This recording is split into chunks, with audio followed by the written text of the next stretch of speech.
Okay, so we are now recording. And the reason why I wanted to come on a few minutes early is because I just wanted to explain a wee bit about what we're going to be doing today and how it's all going to pan out. But before I explain what we're going to be doing and how it's all going to pan out, I want to ask for forgiveness.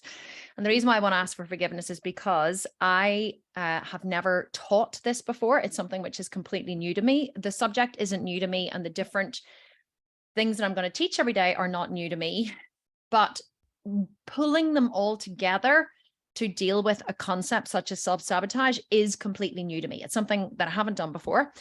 And so the reason why we offered this series of 4 masterclasses for only $97, and I know some of you are probably like, $97, a lot of money, Kim, and I totally get that it is, but for, basically 90 minutes, we might go a little longer if you guys can hang on, but 90 minutes of my time over 4 days is worth, honestly, an enormous amount of money. So, but I wanted to offer it really inexpensively in the beginning because I've never taught this before and I'm learning, and I'm hoping that as I learn, you guys are going to learn with me and you're going to help me, and you're going to be really, really honest with me after the class in the Facebook group about, or even during the class if we do a Q&A at the end. I want you to be really honest with me about what your thoughts were, or what your feelings were, or what you're struggling with, or what your limitations are, or what it helped with, or what it didn't help with, because I really want to develop this whole side of the business. Because I think it's just so necessary, and it's just missing. It's just missing from so much of the fitness content online in general, just helping people to overcome the emotional limitations that stop them from doing what it is that they want to do. And for those of you who have just joined and are panicking, you're like, she's already started and we've missed it. You haven't missed it. I'm just here, just having a wee chat with everybody. The other thing I want to let you know is that my whole team are here and all my coaches are here as well. And so if you guys have questions, there is like a chat box. I'm actually going to pull up the chat box here for myself, although I don't like to have the chat up because let me just hide participants. I'll close that. Assuming that my team are letting everybody in who's joining, I'm not going to look at that. I'm going to keep the chat open. If you guys want to have a chat, or if there's something that you want to ask during, or something comes up for you during the training and you're like, oh, I'm not sure about that. Or quite often what you'll find if you're not sure about it is if I'm teaching a concept, and some of the concepts that I'm teaching are going to take a little bit of time maybe to wrap your head around, or sometimes you might need them to be explained or reiterated. Sometimes what you'll find is if I'm explaining something and you're like, oh, I don't really get what she's saying, or I need to, sit with this a little longer. And then what you'll find is in the next point, I'll wrap it all together. So let's say I'm talking about something and I'm saying, this is what you need to do, or this is this, or whatever. And you're thinking, but how? Like, how the hell do I do that? Or you're thinking, but why? Why do I do that? Definitely, you can write down the question in the chat box, or just make a note of the question for yourself and wait, because sometimes then the answer that you're looking for might come up in the next teaching point. So the way I teach, and the way that I'm going to be teaching here today, is a style of learning which is called inductive learning. So for those of you who have just joined, by the way, we haven't started yet. I'm just getting to know everybody, and I'm just explaining how this is going to go over the next couple of days. So I'm going to be teaching over the next 4 days. I'm going to be teaching what's called inductively. So there's 2 types of learning, and people who have listened to my podcast in the past will know that I've talked about this before. 2 different ways of teaching. There's probably more, but there's 2 main ways of teaching. One of them is deductive learning, and the other one is inductive learning. So whenever you teach someone something deductively, this is kind of how they do it in school. So it's like, here's the information that I need you to learn. I'm going to write it on the blackboard, or I'm going to, they probably don't even use blackboards in school anymore. I'm either going to write it on the blackboard, or I'm going to hand out a set of notes, and you have to learn the information that I'm giving you, like all of the different names of the battles and the wars and the king of Spain at the time, or whoever. So you have to learn all this information and you have to memorize it. Okay. That's deductive learning. That's how most of us are actually taught in school. That's how most of us are, that's how most of us are taught in general. That's what we're used to whenever we're younger, which is why so many adults have like a real hatred of learning. If they're like, oh God, like I just don't want to sit there in a classroom style because it's boring, right? You're not involved in any way. You're just being told the information and you're being told to take it on good faith, i.e., I'm the teacher, I know what I'm talking about, you're the student, I'm going to download knowledge into you and you have to learn it. That's not how I teach, okay? I teach in a way that's called inductively, right? Inductive learning. So inductive learning is where you have a physical experience in your body. So I teach a lot through stories. Those of you who've watched my podcast will know I teach a lot through stories because, and what happens with a story is whenever you're listening to someone else's story, you get involved in the story because you can try that story on for yourself, right? You can go back to a situation in your life where, you know, that happened to you, or you can try on the emotion of the person in the story and you can relate it to yourself. So then whenever the person at the end of the story gives you a piece of data that brings it all together, so here's why, or what I learned from this, you go, oh, and you have that aha moment because you've been there with the person, having empathy with them, and trying them on the whole way. And then you get that piece of data and you go, oh, right. Oh my God, that makes so much sense. And then the person goes on, hopefully, if they're a good teacher, to the next point. And then you have a series of what are called perceptual shifts. And that's what I intend to do over the next 4 days. I cannot create radical change in your physical body. That's just not possible, okay? Because I'm not controlling your physical body. What I can do is I can give you a series of perceptual shifts that will help you to view things differently. And then at the end of each session, you will have a different understanding of the concept that I've been teaching in that, which means that whenever you go back into your life, like it's like your understanding was this way, I'm going to give you a different understanding, which you can accept or reject. Okay. That's one of the things that you have to realize about this type of training or this type of teaching is that I've had people, defiant people, and some of them even work for me in the past, who have said, well, how do you know that you're right?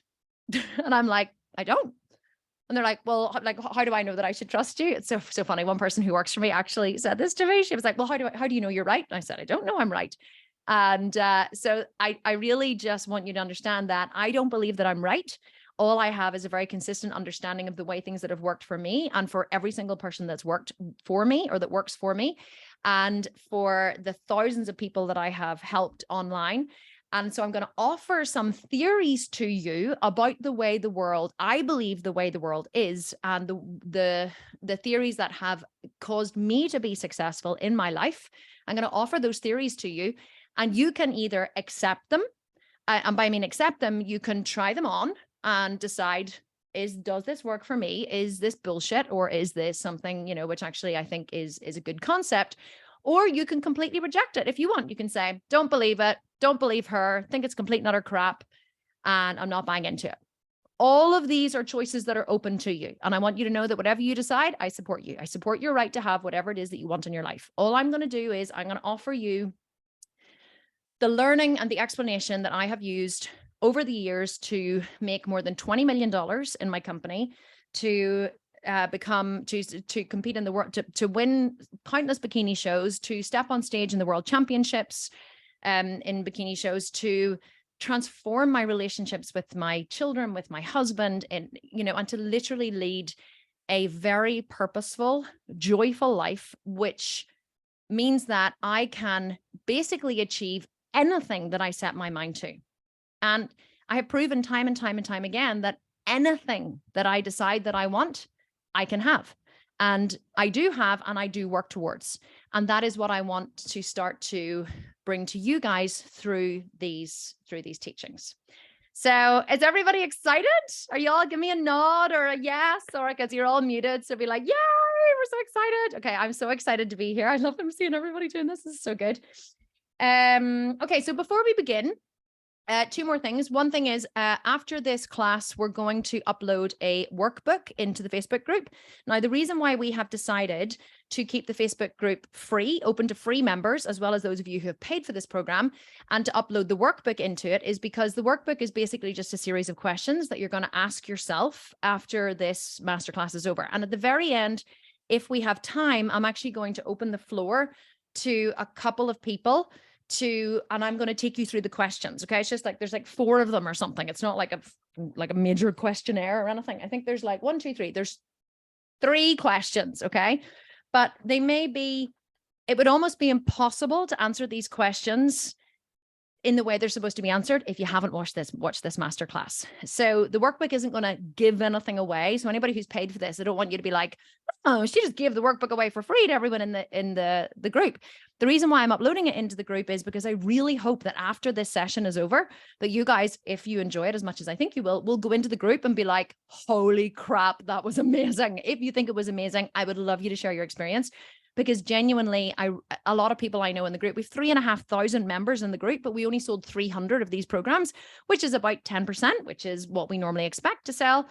But I know there's a lot of people are kind of like, what really is it? And what really does Kim know? And why is this even useful? And is this worth the money? So if you believe that it's worth the money, and if you believe that it's something that'll help you, I really hope you'll share it in the group, because anyone can join at any stage during the week. As long as they go back and watch the replay, they can move on to the next stage. Last thing that I want to say, and I know this got very long, I'm sorry, is that it's really important that you watch every masterclass or every module, as I call it, in full before you move on to the next one. So if you're here and it's like late at night and you're in Australia, or you're watching before you go to work and you're only going to be able to invest like 30 minutes in this live class, and you have to then leave, it's really important that you go back and watch the replay before you join tomorrow's class, because every class, every module is going to build on the previous day's module. And if you miss a module today, you won't be able to understand really tomorrow what I'm talking about, tomorrow, because you haven't had the foundation of today. So it's almost like I'm going to start building with building blocks over the 4 days, information that you need to know. So it is super important, as much as you can. Well, it's almost imperative, but like at the end of the day, if you don't, nothing bad will happen. But it is better that you go back and catch the replay, which will be sent out as soon as possible after this is over, before you move on to the next class. Okay. Lastly,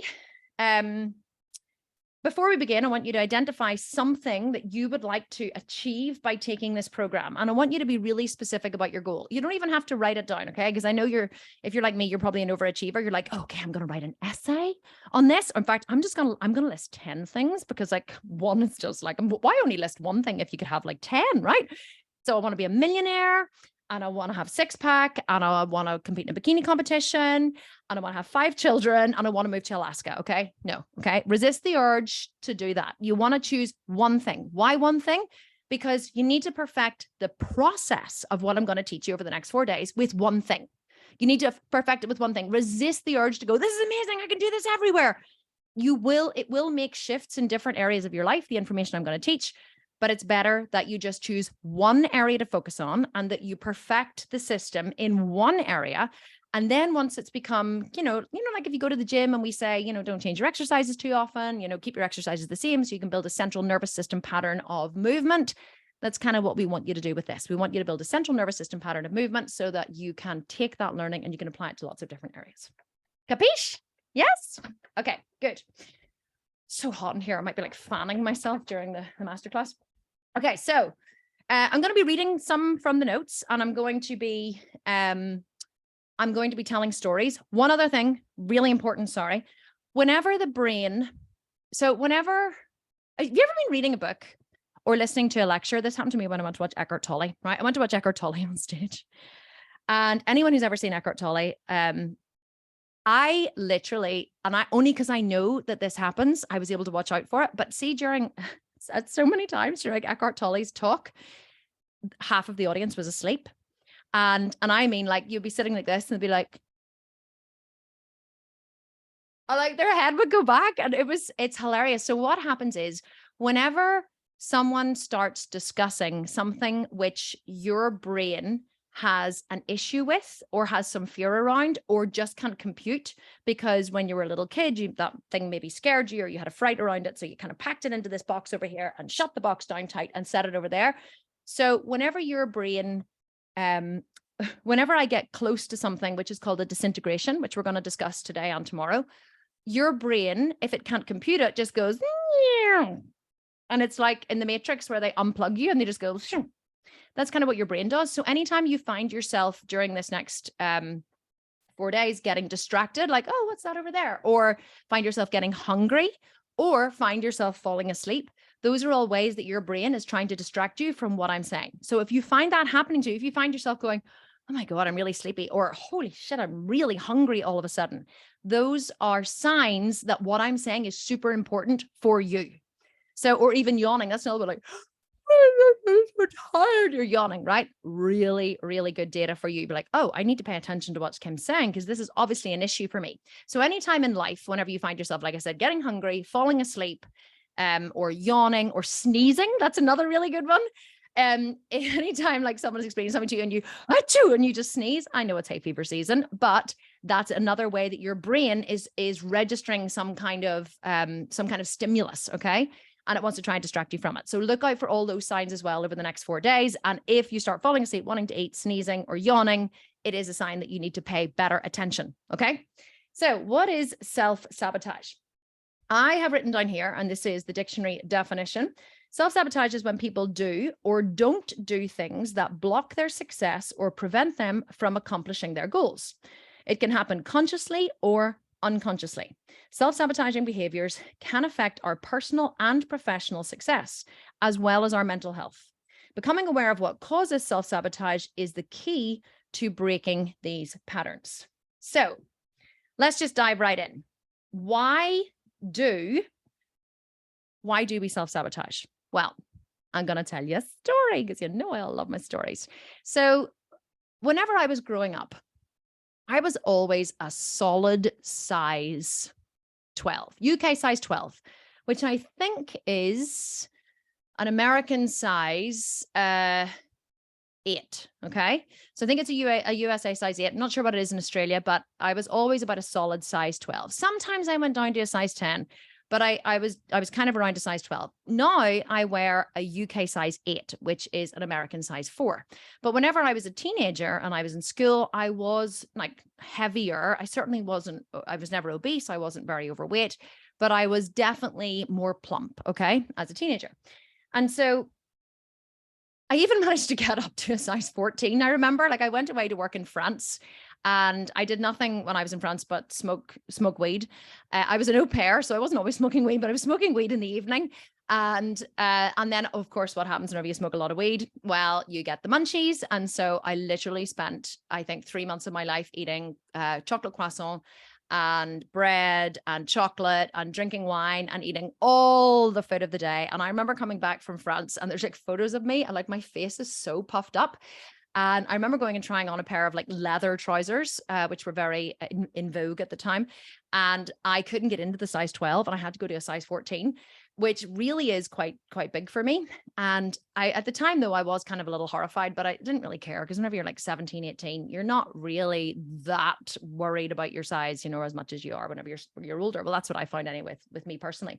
But then what happened was I came back from France, and I had always ridden horses my whole life, but I got really into riding horses professionally whenever I came back. And I was going out every single morning. We had two competition horses at home. So whenever I was at university, I had to get up every morning at 7 and I had to muck out the 2 stables and change the waters. And we didn't have like a great stable set up at home. It wasn't like a professional yard. So there was a lot of work to do to make sure everything was done. It wasn't all super easy with drinkers and muck heap to empty the wheelbarrow and everything. And so I had to muck out these stables every morning, and then I had to, prepare the horses and ride the horses and compete every weekend. And I had to push this goddamn wheelbarrow, I'll never forget it, up the freaking hill into the farmer's farm next door in order to be able to empty it. And it was piled high. So every single morning before I even ate a damn thing, I was out doing a HIIT workout, which would last about 90 minutes. Okay. So that was every single morning. And then I was riding later on during the day, super, super, super active. And I was in university. And then I was working whenever I was in uni as well. And I was actually taking a lot of drugs. I'm very open about the fact that I took a lot of drugs when I was younger. And so that obviously contributed as well to this massive weight loss that I experienced. So then what happened was my mum broke her leg really badly. A lorry crashed into her when she was riding one of my horses. And the horse freaked out, as you can imagine. Mum fell off the side, but she got her foot stuck in the stirrup and the horse dragged her like 100 yards up the road and completely and utterly destroyed her knee. So she had damaged her knee so badly, done both her cruciates. She ripped her kneecap off the bone. She did everything. And so she was really incapacitated. And we lived in this massive big house that my parents had built. And I then had to look after the house. So not only did I have to ride my horses and go to university and see party with my friends, I now had to go shopping every day because we didn't have housekeepers or anything like I have now. So I had to go, and do the grocery shopping, and I had to cook my mom breakfast, and then I had to, clean the house and cook dinner, and I had to add all this on top of my, my current schedule. So what happened? Well, I shrunk, and I mean, like I was burning so many calories that I actually went down to a UK size 6, okay, which I think is an American size 2. Now, I am 5'8" tall, right? Just shy of 5'8", which is like 172 centimeters. A size 6 on me is emaciated, like emaciated. I had like a big massive dip in between, in my chest bones. Like I had the bones, and I have muscles, but I had like bones across, my chest. I had a tiny, tiny wee bum, like hip bones jutting out. Like I was as skinny as I had ever been. But conversely, I was actually the happiest that I had ever been in my entire life. People kept saying to me whenever they saw me, like family members or whatever, they would be like, oh my God, what has happened to Kim? Because she is so, so, so thin. And I remember my sister dropped me off. I had to go to a function once in Belfast. I was actually working for a company, like a marketing company. I had just left uni at this point, I think. And I had just left uni. I was working for a marketing company. No, it was in my year out. I was taking a year out actually. And so I was in uni, but it was third year, and I was working over the summer. And my sister dropped me off to this event in Belfast, and I was wearing a black shiny like trouser suit, pantsuit that I had bought a year previously, and it was just hanging off me. And she said afterwards that she watched me walk away as I was, walking away from the car. And she said she actually started to cry when she saw me because I looked like a skeleton walking in this massive suit that was too big for her. So I couldn't see though, right? I couldn't see how skinny I was. Everybody else could see it, but I couldn't see it because as far as I was concerned, it was the best I've ever felt in my entire life. I felt like I could go into any store and I could try on anything and it looked good. I remember like wearing a bikini and feeling amazing because my entire life I'd been worried about cellulite, and I'd been worried about my thighs being too big and my butt being too big. Never about my boobs being too big because I had to pay for those. They were always tiny, but I was very much a pear shape, like really small boobs, big hips, not big, but bigger hips, big bum, big thighs, right? And it was the skinniest that I've ever been in my life. And conversely, I could eat anything that I wanted. It wasn't even that I was trying to be thin, right? I was just doing what I loved. I was just so busy every day. So I could eat anything that I wanted. I mean, anything. My breakfasts were enormous. I could eat all the chocolate I wanted. I could eat burgers and chips and fries and Chineses and all the junk, but I wasn't vegan or even vegetarian at the time. I could eat anything I wanted, and I didn't put on a pick of weight, and I absolutely loved it. So what happened then was I went to England to work with horses. I went to work for a show jumper in England, and he turned out to be the nastiest man I've ever encountered and think I ever will encounter in my entire life. He actually got like disbarred from show jumping. He was a South African, and he actually got disbarred from show jumping, from representing South Africa in show jumping for cruelty to horses. So, which I wasn't surprised whenever I heard that several years later. But the result was, whenever I was in England, I was desperately unhappy. And I mean, desperately unhappy. I had never been treated as badly as I was treated whenever I worked there, just in terms of there was no praise, there was no encouragement, there was just constant anger, being yelled at for everything you did was wrong. So I was literally living in a state of fear. I actually ended up developing migraines because of it. And then it's funny, whenever I came home, I only had 1 or 2 migraines after I came home, and then they completely disappeared. I didn't even know they were migraines at the time, but I just would have got like the vertigo and the spinning and felt really sick and nauseous. But of course, I could never take any time off with the migraine. I had to work through the damn thing, which was awful. So what did I do when I was in England to mask my unhappiness? I ate. I ate and I ate and I ate and I ate and I ate to stuff down my feelings. I ate to cover up how unhappy I was. Food became my solace. I woke up in the morning and I knew that I had to get out at 7. So we used to set the alarm, me and the other guy who worked there, we set it for 6:30 so we could sit and have a cup of tea before we went out to get all the stables done. We were really overworked. There was only 2 of us for like 14 horses, which is a lot if you know about a big show jumping yard.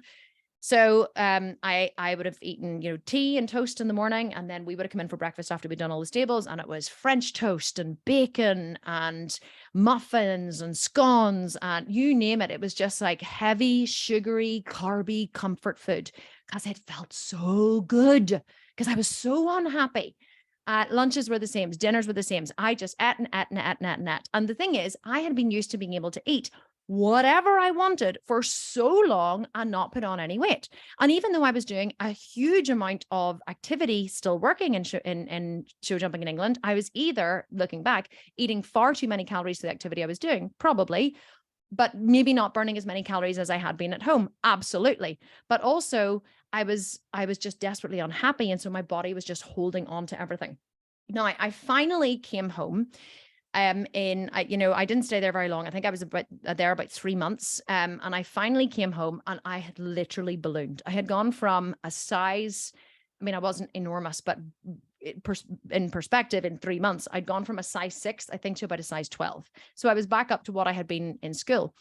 And I came home and I was just like, none of my clothes fit because I hadn't been this size for so long. And I'm sure loads of you here can relate to this story. You're like the ballooning in the back and the forth, and you put on your clothes and you're like, oh my God. And it makes you more and more and more depressed because you're trying on things in your closet and you're trying on, pants that used to fit or dresses that used to fit, and you're just bulging out of them everywhere. And it is the most depressing feeling in the world. So I decided, God damn it, I am going to do something about this, right?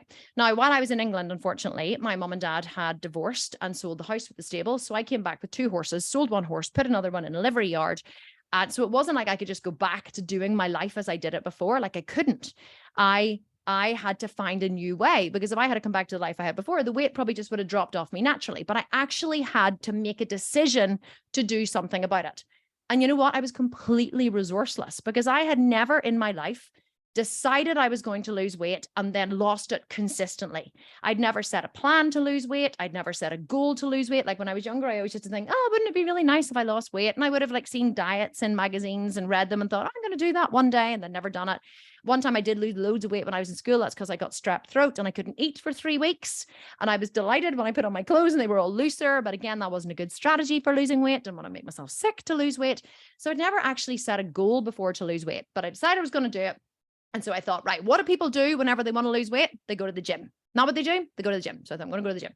So I went to the local gym and I found a trainer there. And I said, I want to, train with somebody. I want to get a PT and I want to start to train. And so this guy, the only way I can describe it is this guy waddled up to me, right? Waddled up to me. He was like the widest bloke I'd ever seen at the time, but he was only about 5'6". So he was smaller than me, but I swear to God, he was as wide as he was tall. And I thought, oh, right, okay. He looks like he knows what he's doing. He's super muscly. Great. So this guy turns out was a power lifter. And he said to me, do you want to train? And I said, yes. So I sat down with him and I said, he did say to me, okay, so let's talk about what it is you want. And I said, well, I want to lose the weight. And he was like, but you don't look that bad. And I was like, yeah, I might not look that bad, but I want to be. And he was like, so you want to be lean and toned? I was like, yep, lean and toned. Yep, that's exactly what I want. And he says, you want to be lose some fat? Well, yep, want to lose some fat and you want to tone up. Yep, 100%. He said, great, let's start. So he started training me and he gave me this plan. You have to eat X amount of protein and get protein powder and eat loads of egg whites and all of this kind of stuff. And I was like, right. So I started eating copious amounts of protein and I started training with him. I think it was only twice a week, right? And I can't remember whether he gave me, I don't think he did. He didn't give me a training program to do in between the twice a week training, but I just kind of would have shown up to the gym and would have done the things that we had been doing in the sessions that I was in with him. Problem was though, he was a power lifter, and all power lifters ever seem to do is bench press and deadlift and do lat pull downs, reverse grip lat pull downs. And so we only had this repertoire of 4 or 5 exercises, and we seemed to do the same exercises in both sessions every week. But the problem was I made a fundamental mistake, okay? Because after about 3 to 4 months, maybe 6 months, I can't even remember how long it was, but it was a reasonable amount of time I was training with this guy, my body started going in the opposite direction to what it was that I wanted, because I began to look like a power lifter. My shoulders began to get huge, my traps began to get huge. My butt began to get huge. I do remember, I kind of like that though. I remember somebody saying to me one day, holy shit, look at your ass, whenever I was in a bikini. And I remember being like, really? And they were like, holy shit, yeah, it looks amazing. So I was happy about that. But the problem was I started to get big everywhere else. So I was big before. No, it wasn't big, but I was a size 12, which is bigger for me. And I began to get bigger because I wasn't losing any of the body fat. I was just putting on muscle, and I was putting on muscle at a rate of knots. I wasn't taking any steroids or anything, but I was eating an enormous amount of protein. I was like 22 or 23 or something. So my body was like primed for, building muscle. And I just began to get absolutely and utterly huge. And the problem was I was getting frustrated because I kept waiting for the magic to happen. Like I told him, right? Told this guy I wanted to be lean. And well, he said to me, do you want to be lean and toned? And I said, yeah, I want to be lean and toned. And I told him I wanted to be slimmer, and my body was going in the opposite direction of what I wanted. And so what did I do? I stopped training with him, because why would I continue to do something that obviously wasn't working for me? And so I stopped training with him, and I started to try to diet myself. And that's another story that I'm not going to go into, because that was an absolute and utter travesty as well. So what is the point that I'm trying to make here with this really, really long-winded story? Well, because I didn't have a consistent, measurable plan. And for those of you who are like, she's not going to bang on about a plan. This is all she ever talks about, having a body goal, a consistent, measurable plan. Well, I am, but not in the way that you think. My problem was I didn't have a consistent, measurable plan that had a weekly check-in as to how close or how far away I was from my goal, right? And so because of this, I wasn't able to see my failures. So the powerlifter that I went to train with had said to me, do you want to be lean and strong? Or do you want to be lean and toned? I said, yes, I do. Well, he didn't get me to he didn't say to me then, well, show me a picture of what lean and toned means for you. So because clearly our views on what lean and toned meant were very, very different, because he was very happy with the progress that I was making over 6 months, and I was devastated with the progress in over 6 months. So the first mistake that we made was we hadn't been consistent in our definition of what lean and toned meant. In my mind, we were talking about the same thing, but we weren't talking about the same things at all, because there wasn't a consistent visual representation of what it was that I was going for. And because I didn't have a consistent, measurable visual of what it was I was going for, I had no way of assessing if this was my goal. I had no way of assessing if the decisions that I was making were moving me closer to my goal or further away from my goal. And this is the first massive mistake that people make whenever they suffer from self-sabotage, or the reason why self-sabotage gets in the way of them achieving their goal. Because you might have something in your mind of what it is that you think you want, or I would love to get back down to the size I was in college, or I would love to get back down to the size I was when I first met my husband. But there's no end goal with a consistent, measurable plan to get there. Now, why is this so important? And those of you who have followed me for a while will have heard me bang on about this time and time and time again. You need a plan, you need a plan, you need a plan. You need to have a goal of where you want to go. But why do you need a goal, right, of where you want to go? And how does it relate to self-sabotage? Well, whenever you have a goal and you put a plan in place to work towards the goal, every time you do something in your journey towards that goal that is not conducive to the goal, either purposely or by mistake, that doesn't move you towards the goal, it's failure. Okay? And failure is where we learn. Failure is where we learn where we're limited so that we can fix the limitation in order to reach the goal. Because with a goal setting program, the only way you cannot achieve the goal is to not do the next step. Achieving a goal is a next step program. And sometimes the next step is literally just getting yourself off the couch to get in. And then maybe the next step is getting in the car. And maybe the next step is driving to the gym. And I know there's probably people here, I've done it too, many times, more times than I would care to admit, who you've actually driven yourself to the gym and you've sat in the parking lot and you haven't got out of the car. And you've either like distracted yourself with your phone, and maybe the sun's shining and it's slightly warm and you think I'm really sleepy and Who needs to train today anyway? And you drive home. Anyone here done that? Put your hand up. Loads of you putting your hand up. It's so true, right? And then you go, why can I not achieve my goals? I'm such a failure as a person. I just can't achieve my goals. Well, it wasn't that you can't achieve your goals. It was you just couldn't get out of the fucking car, right? You missed the next step in the goal setting program. So you make it that, you're like, I will never be thin. Well, no, you will be thin. You just need to figure out how to make yourself get out of the car whenever you get there. So the problem is that if we don't have, the first problem is we don't have a plan. And then if you do have a plan, you will fail along the way. You will. Failure is absolutely and utterly inevitable. There is no person on this earth who does not fail and fail every single day, especially when you're working towards a goal. But you know what most people in life do? Now, not you people, because you're all here showing up, right? But what majority of the population does, I would say 80 to 90% of the population do. Do you know what they do? Or you know what they don't do, should I say? They don't even set a goal. Do you know why? Because then they don't have to fail. If you never set a goal and you never shoot towards anything and you never decide to do anything more with your life than what you're doing right now, if you never go for that promotion, if you never decide you want to be super fit, if you never decide you're going to get your driving license or whatever, there's many people in this life who don't ever move out of a place of comfort or safety because they're so afraid of failure. But failure is the only way that you're going to move towards your goal. But the problem is we have a real issue with failure. We make it bad and we make it wrong, right? Rather than just reframing failure. I'm going to talk about that in a wee second.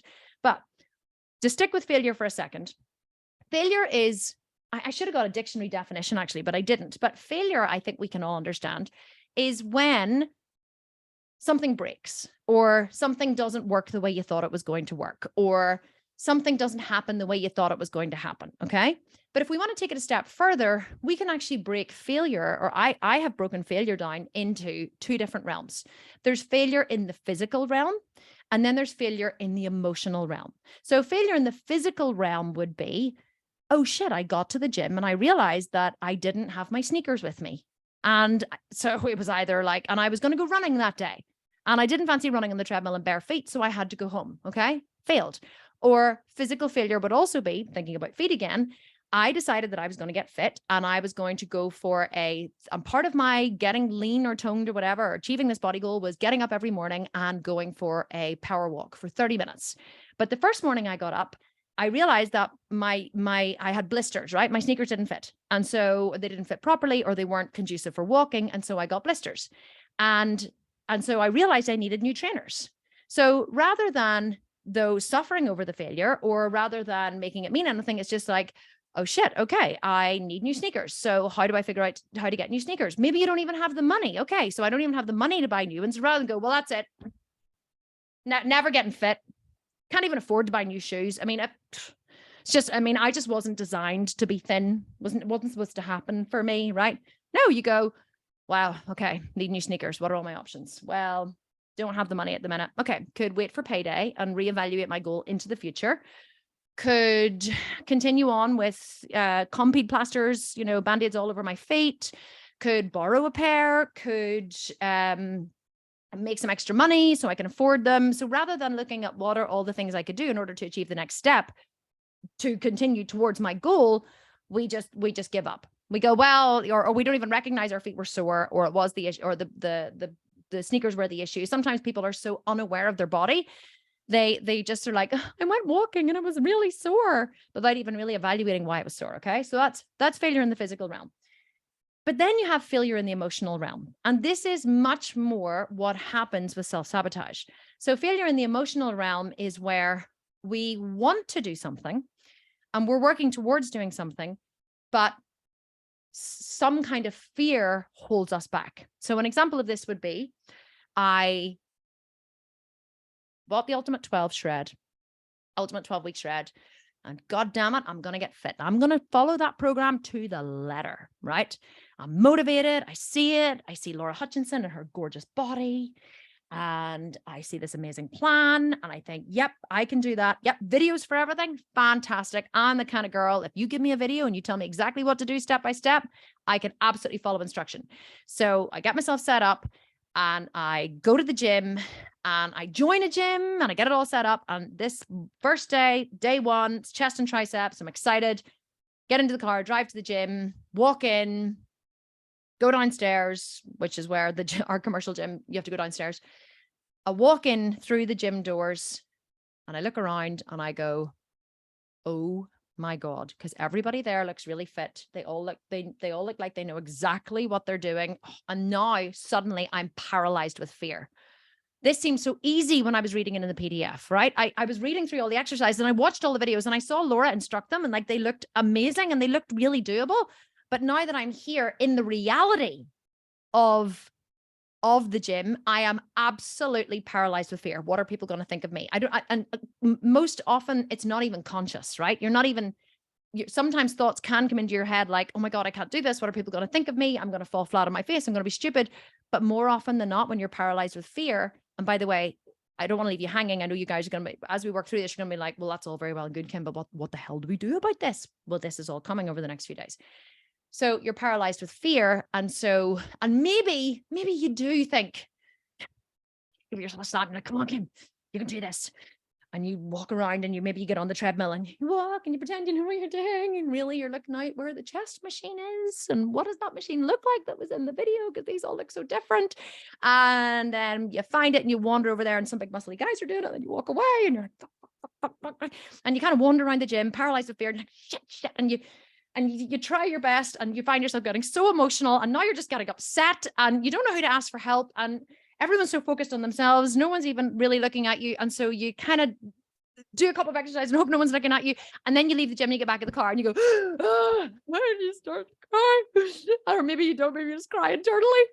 And you go home and your husband goes, or your wife or your significant other goes, well, how was it? And you're like, it's awful. I just can't go back there. Or you lie and you say, yeah, it's fine. Yeah, I did it. Yeah, it was okay. And inside you're thinking, never. Or you think you can do it, Kim, you can do this. And you get up the next morning and the thought of going to that gym and doing leg day, like you saw those things that were in there, right? You have to get on you have to like put a bar and thrust your hips up, right? People are definitely going to be looking at you when you're doing that. No. So you don't go. You don't go to the gym because your fear of being there absolutely paralyzes you and you just can't get over yourself.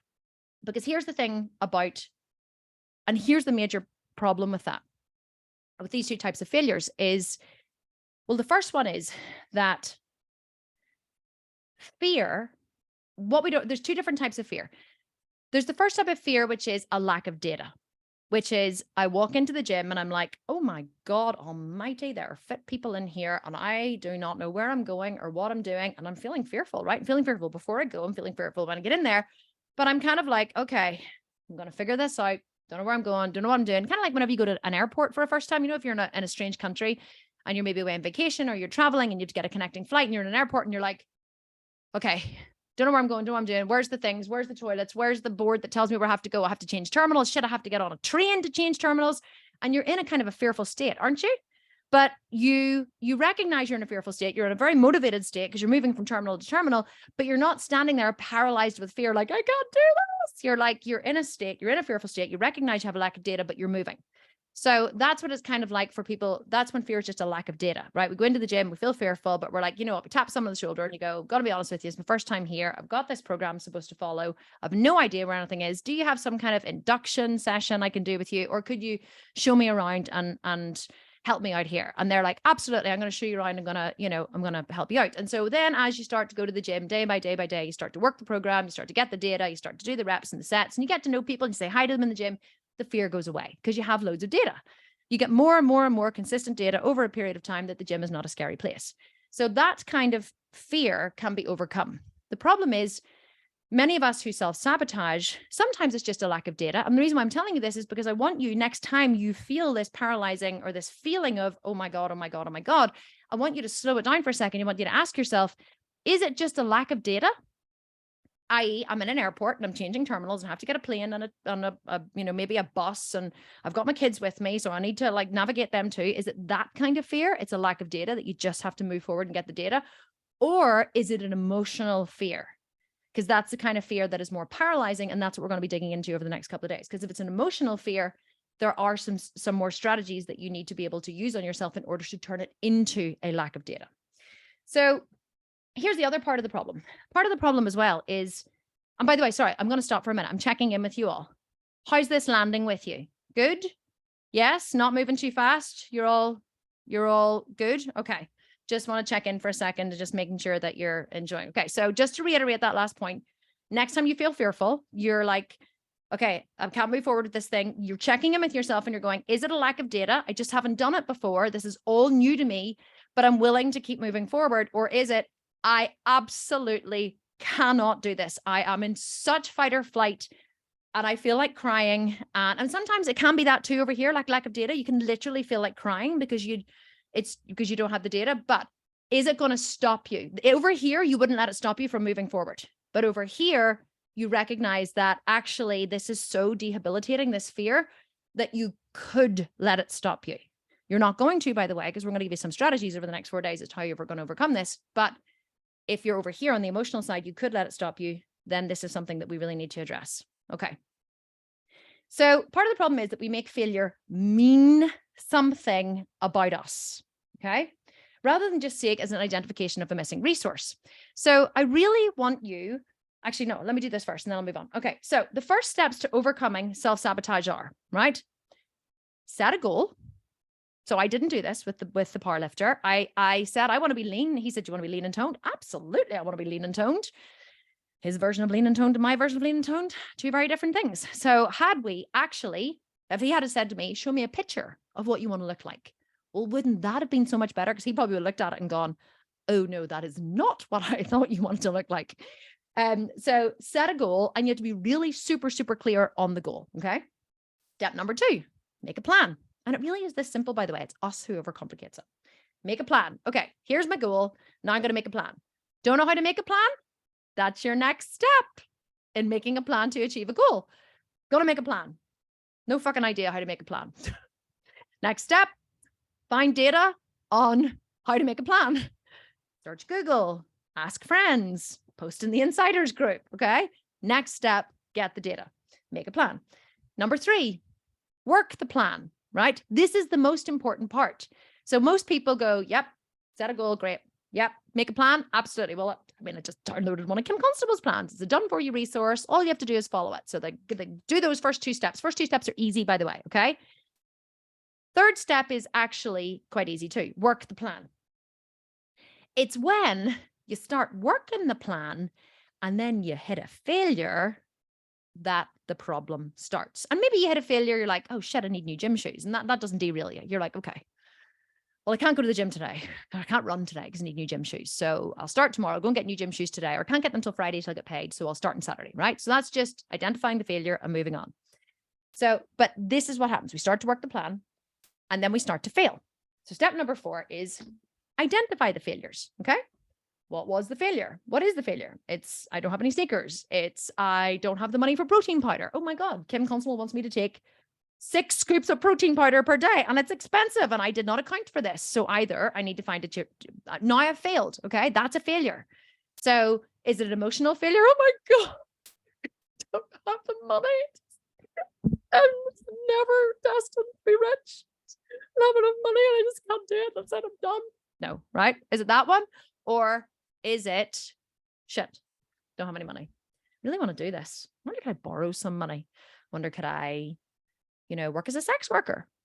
It's an option. I always say to people, and they laugh. I would never choose that. I'm like, it's still an option. OnlyFans. Have you heard of OnlyFans? Great way to make money these days. I always laugh with Natasha at the yard. I'm like, Natasha, in my horse yard, if we're ever short of money, we're gonna put a white t-shirt on you with no bra, right? And you're gonna start hosing the horses and like splashing yourself with like water. And we're gonna set up an OnlyFans account for people who are into horses. We're not, right? And we laugh about it, but it always makes me laugh when I think about it. But there's plenty of ways for you to overcome this failure and make money to have the things that you want to have. You could get a part-time job. You could, work as a virtual assistant online. I could generate millions of ways for you to make money. But it's when you tell yourself, well, that's it, I'm done. I don't have the money, so I can't do it. Well, we're going to talk about that a little more tomorrow, but that's a decision that you've made to not continue. Okay. But if you really, really want something, you will find a way. So identify the cause of the failure. Number 6, make a plan to overcome the failure. Number 7, work the plan. Number 8, rinse and repeat. Because here is one thing that I can tell you for sure, 100%, is that when you work a plan, when you set a goal and you figure out that next step to getting a plan and you start to work the plan, you are going to fail.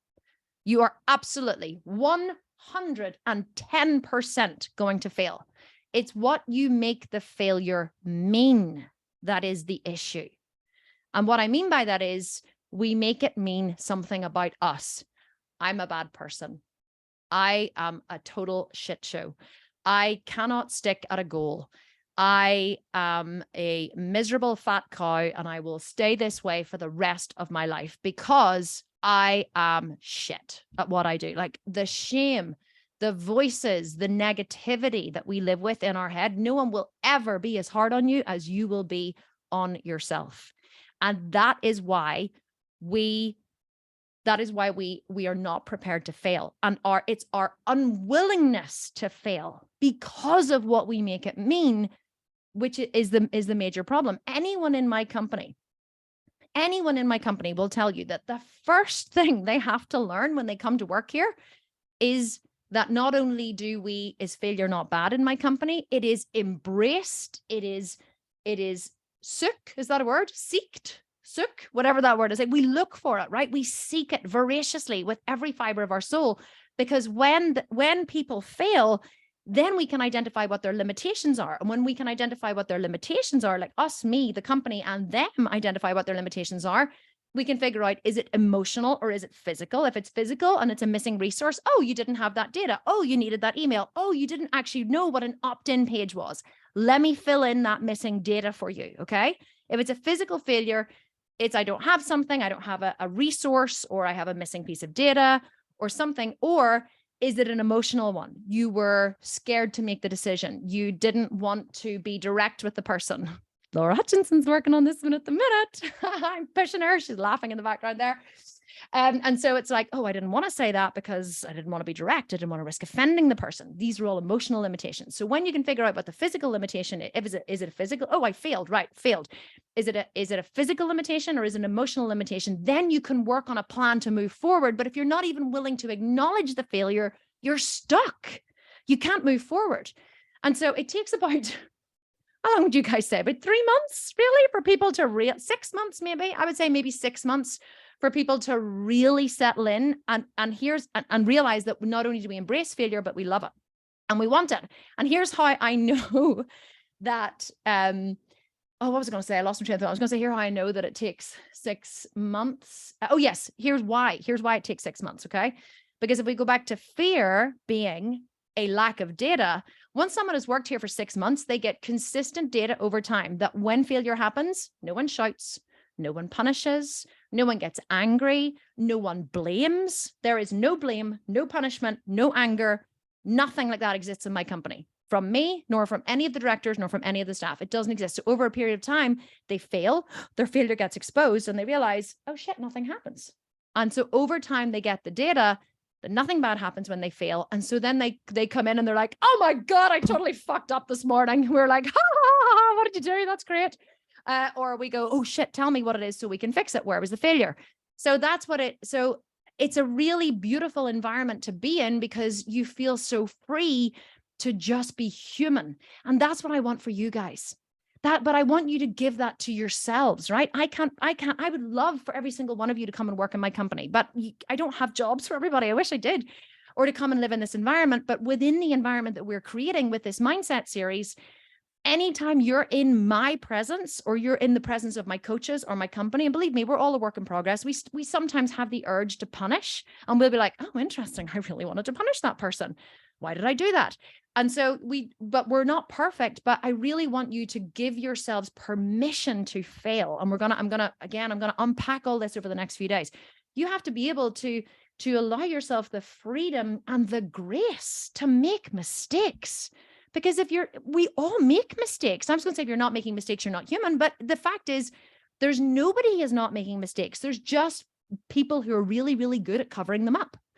But the people who are the most successful in life, whether that's financially or physically or in fitness or in any way, are that way because they're not afraid to fail. They're not afraid to stand up and say, I messed up. I had no idea. Oh my God, I didn't know, because they don't make the failure mean something about them as a person. It was either a physical missing resource, or it was an emotional missing resource. And either way, you can go work both of those. So you really have to reframe failure, because your fear of failure is the one thing that is causing you to self-sabotage and is holding you back from achieving everything that you want to achieve. So that's the other thing that I just want to really reiterate here before I move on, is that failure is just data. Okay? Failure is data, and fear is a lack of data. But whenever you start to reframe failure as, oh, wow, it's just data. Now I have data of where I was limited. Then you can fix the limitation, find the missing resource, whether it's an emotional one, as in like, oh, wow, I need to really sit down and think about this. I need to journal. I need to evaluate. I'm going to give you strategies for doing this. Or it's a physical one. I needed a piece of data. I needed an email. I needed an understanding of a concept that I didn't realize that I didn't even know existed. You find out what the limitation is, and then you move on. Okay.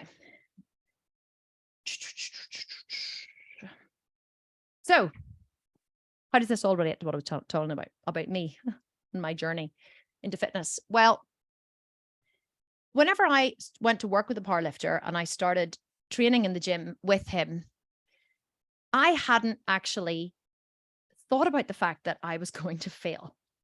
So I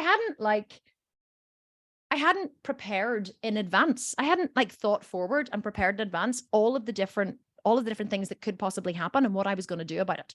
And many of us don't actually do this.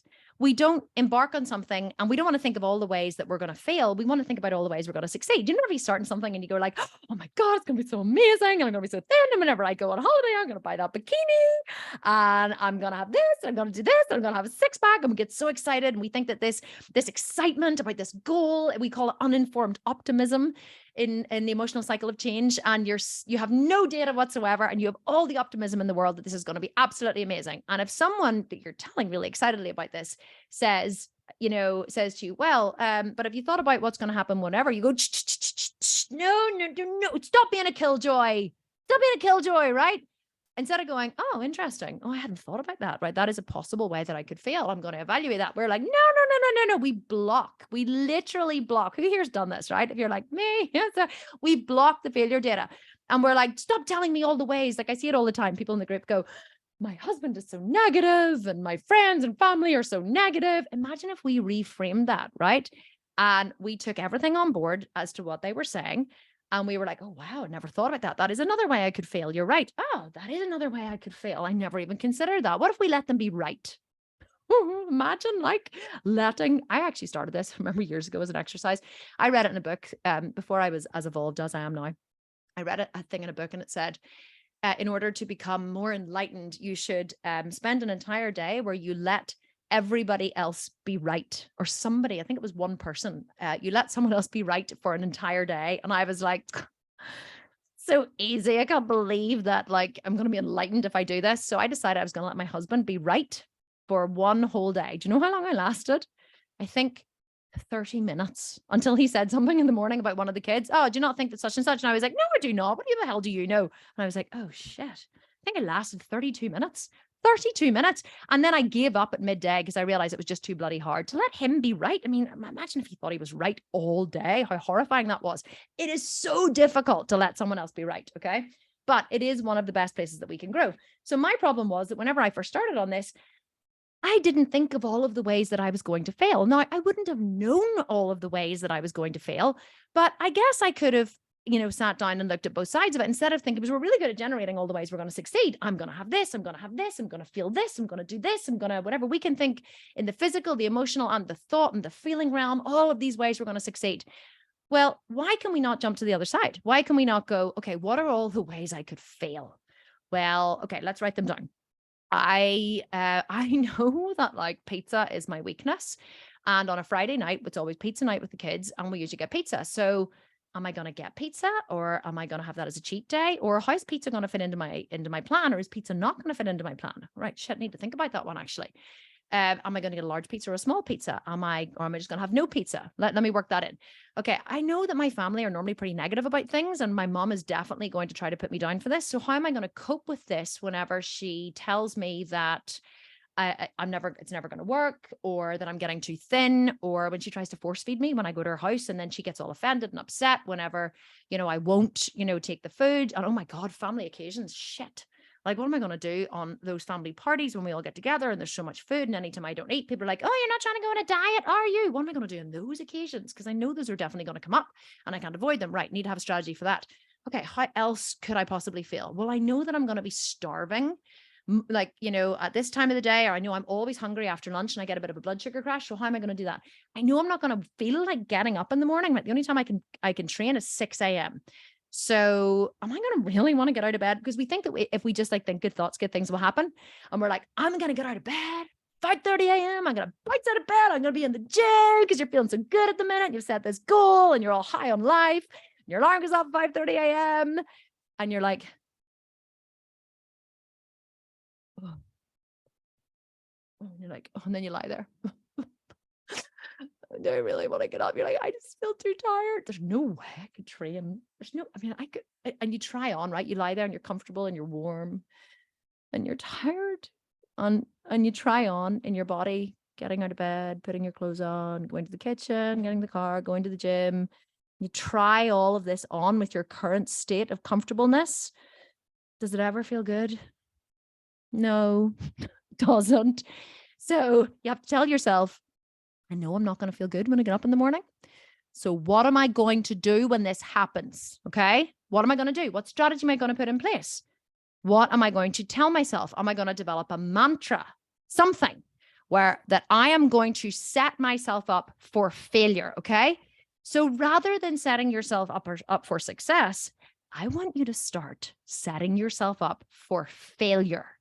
Because when you start setting yourself up for failure, you will see all of the potential potholes, pitfalls, ways that you're going to fall off the wagon, and you will be able to mitigate risk before you even begin.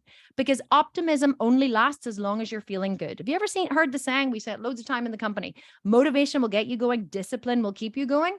Well, you need to get out of discipline. So you need to get out of motivation and you need to get into discipline. You need to feel that feeling where you're going to need to apply discipline way in advance of ever having got there, because it's all of these little behaviors. And then you're like, I just keep sabotaging myself. Why do I not get out of bed in the morning at 5:30 a.m.? Because you haven't thought about it in advance and mitigated risk and done it. You haven't decided how you're going to motivate yourself, because unless there's fear motivating you, quite often we're not driven to do what we think, driven to do what we should do. Like, who here, and put your hand up, Rivesy, who here gets out of bed in the morning, every morning, or most mornings or whatever, and goes to work? Right? Everyone's putting their hand up. Some of you may not work. That's fine. How do you get yourself out of bed in the morning? The alarm goes off. You go, and you lie there for a minute and you have a wee internal suffer for, I don't know, 30 seconds or a minute, sometimes longer. You hit the snooze. I'll give myself another 7 minutes of suffering before I have to get up. Yep. And then eventually you get up. Why do you get up? Because if you don't go to work, you'll get fired and then you won't be able to pay your bills or live your life. So you get out of bed. So you are the kind of person who can get out of bed. And the reason you don't sabotage yourself from going to work is because there's a downside.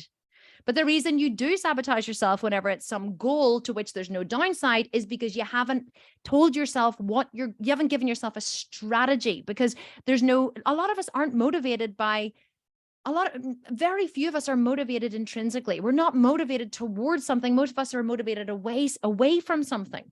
We're only motivated towards something for a very short space of time. But most of us are motivated away from fear. And if there's no fear of what will happen if you don't, then you need a strategy. It's not that you're lazy or stupid or that you can't show up for yourself. It's just that you're missing a resource. You failed and you need to figure out what the missing resource is in order for you to move forward. So how could I have avoided failure whenever I was training with the bar lifter? Well, I could have been honest with my coach that I didn't like the shape I was becoming. Imagine that. I could have actually gone to him and had a conversation and said, are you sure we're moving in the right direction? Because what I'm seeing in the mirror isn't what I'm seeing in my head. Okay. And I thought that maybe we could have a chat about it, but I was too worried about offending him to bring up what I was really feeling. Emotional limitation. Okay. I could have been honest about the fact that I enjoyed partying and didn't always want to show up.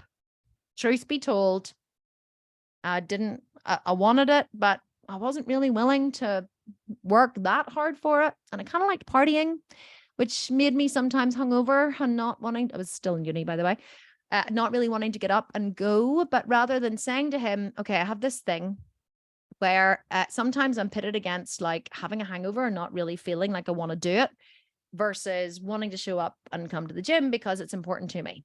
And I'm just being honest about this because it's something that's definitely holding me back and I want to be able to figure out a way forward. Could have done that. Did I do it? No.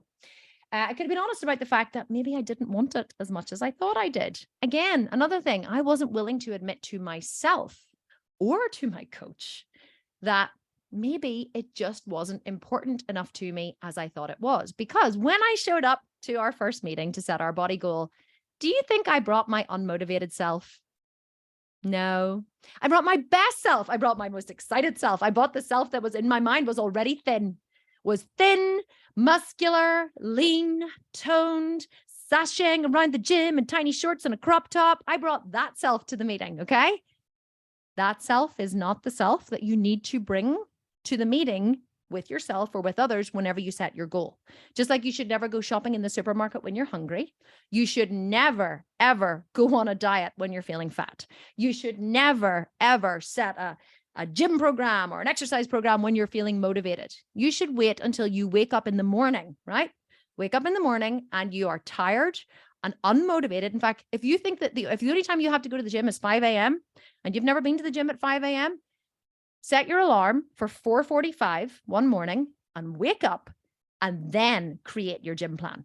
Create your gym plan at 4:45 a.m. when you are feeling how you're going to feel whenever you actually need to show up and go to the gym. Do you know why? Because you might say, oh, holy shit, like, am I really willing to do this 5 days a week? No, I think I'm only willing to do this twice a week or once a week, or actually I'm not willing to do this at all.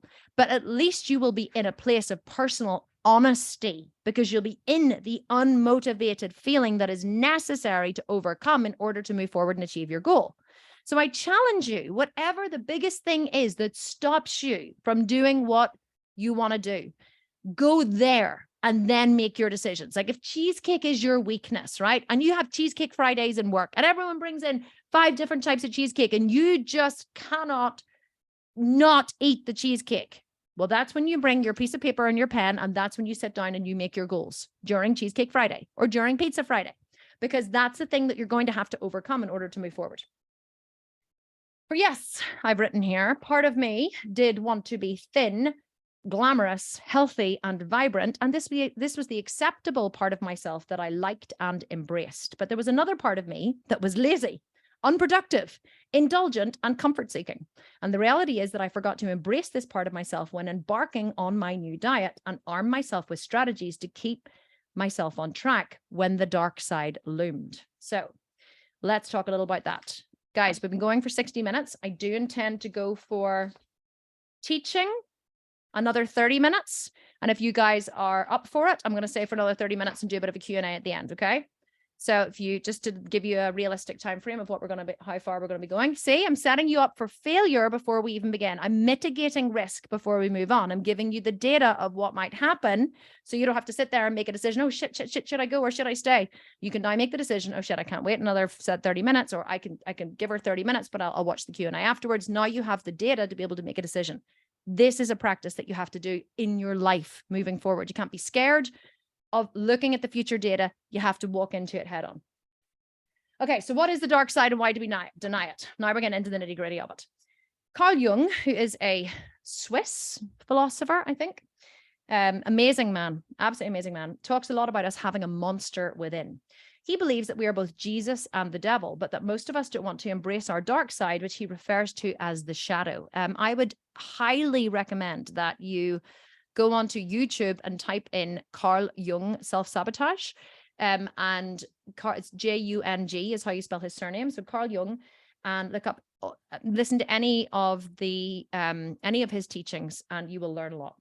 So he believes that we're both Jesus and the devil, but that most of us don't want to embrace our dark side, which he refers to as the shadow. Instead, we invest in our persona, which is the part of ourselves that we present to the world so we can be liked and accepted by society. We keep the dark side hidden from others and indeed ourselves. What does this look like in reality? Well, I remember that I was coaching whenever I first started the company in 2017.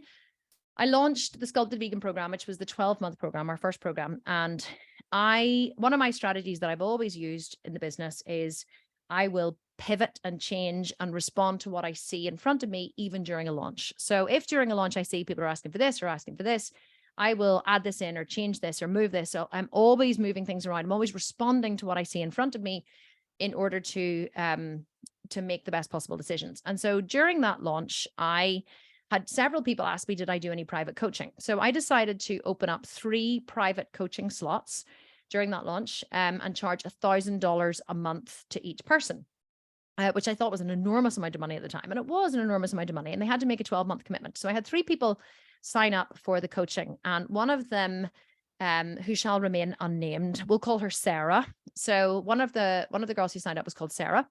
And part of what I offered in the package was I would have done their macros and their calories every week. And I would have, I gave them a training plan. So every single week I would have sent them a new plan, not a new plan, but I would have evaluated their plan or sent them a plan or different check-ins. They would have then done the workouts. They would have sent me videos of the workouts that they were doing so I could check they were truly going to failure. And then they would have checked in with photos every single week. So I would have done their macros and calories and meal plans and then made changes based on what I saw. So one of the girls I was coaching was called Sarah, and her goal was to, she really wanted to look like me. Okay. She was like, I really want to look like you. And I was like, okay, well, and I explained to her, because I obviously have this knowledge. I explained to her exactly what the process was going to look like. I explained to her what she should be seeing over the next year, and we were going to set a goal towards the very end. So in the beginning of the prep, she was going to build for we set a goal for about 8 months. And then she was going to do her shred for about 16 weeks at the end. So over the 8 months, she made great progress. Like, she checked in every single week. She was sending me videos. Her lifts were getting stronger. She was getting a spotter in the gym. You could see her quads were really growing. Her body was changing. She was eating a lot of food, and she was making phenomenal progress. And so then she started her shred at about 4 months before the end, before the coaching finished. And we used to meet every week and, for about 30 minutes, whatever, on Zoom and have a chat on Zoom, have a catch up. So she started her shred, and I got her to track her calories for very consistently for the first, I can't remember, for about 2 or 3 weeks, about 2 weeks, so I could get consistent data of how many calories she was eating, so I could decide what calories to start her on for her shred. So I can't remember what the calories were, but I gave her calorie count, and she had to check in every week. And so every week she would check in, she would send me her photos. I would send her a new meal plan, or if she liked the meal plan, we would keep it the same. We wanted to make sure it was super easy for her to follow the meal plan. So every week she checked in, and I gave her the meal plan. She checked in, and she weighed in every week, because we would have weighed ourselves as well in a shred. And about 6 weeks in, I knew what changes I should have been seeing by now with the calorie drop and the cardio increase. And the changes weren't happening. And I was saying to her, and she was like, I just am so bloated she was constantly complaining about being bloated. I'm so bloated all the time. I just feel bloated. And I was like, and I was looking at her, I was thinking, your body should be different to what it is now. And so then she said, oh, I don't know what it is. I think just my metabolism is shot from years of yo-yo dieting. And I was like, oh, maybe. And I was really like perplexed. I was sure, are you sure you're following the plan? 100%. Are you sure? I said, are you calculating everything? Yes, everything. Weighing everything? Yes, weighing everything. And I was like, okay, this is really perplexing. So we got to about week 10, okay, of a 16-week shred. And she was marginally leaner. Marginally leaner. And I knew when we got to week 10 that she was lying. I knew she was lying because it was physically, in the laws of science, it was physically impossible for her to have gone. Well, actually, two things. She was either lying. I was open to the possibility. She was either lying or she was miscalculating. And so and it was because it was physically impossible for her after 10 weeks not to have lost a significant amount of body fat. And so I met with her and I had a very strong conversation with her. And I said to her, it's not that you're bloated. Your metabolism is not shot. I've been working with you for 8 months. Your metabolism should be roaring along by now with the amount of food that you've been eating, the amount of exercise you've been doing. So there's something amiss. So it's one of two things as far as I can see. It's either that you're miscalculating, which I don't think you are because you've been tracking your macros and calories for a long time, or you're lying. So let me go back to what I was saying before about the failure. I realized that we were having a failure. The failure was week by week, she wasn't losing body fat. So rather than be like, this bitch is lying to me, that's it. I'm not gonna coach her anymore. Like there's something going on here, right? Didn't get angry about it, didn't get scared. I was like, oh, okay, right. There's definitely something going on here. She's failing. So where's the failure? So I began to look for the failure. So I met with her and I had a very, very strong conversation with her. And I used fear as a motivator. And I said to her, it's either you're miscalculating. I said, could there be any way that you're miscalculating? And she said, no, definitely. I said, talk me through your process. So she talked through the process of, yeah, I get the scale out and then I put the bowl on it and then I turn the scale on and then I'll pour in the oats. And then so she taught me through every single meal, right? And I said, okay, so you're definitely not miscalculating. I said, there's really only one other possibility. She was like, my metabolism is damaged, isn't it? And I was like, nope. I said, you're lying. And she was like, what do you mean? I said, you're lying. I said, you're either lying to me or you're lying to yourself or possibly both. But the only other explanation for what is happening is that you're lying. She was like, I'm not lying. What do you mean I'm lying? I said, you're eating more than you're telling me that you're eating. Or quite possibly you're eating more than you're telling you're eating.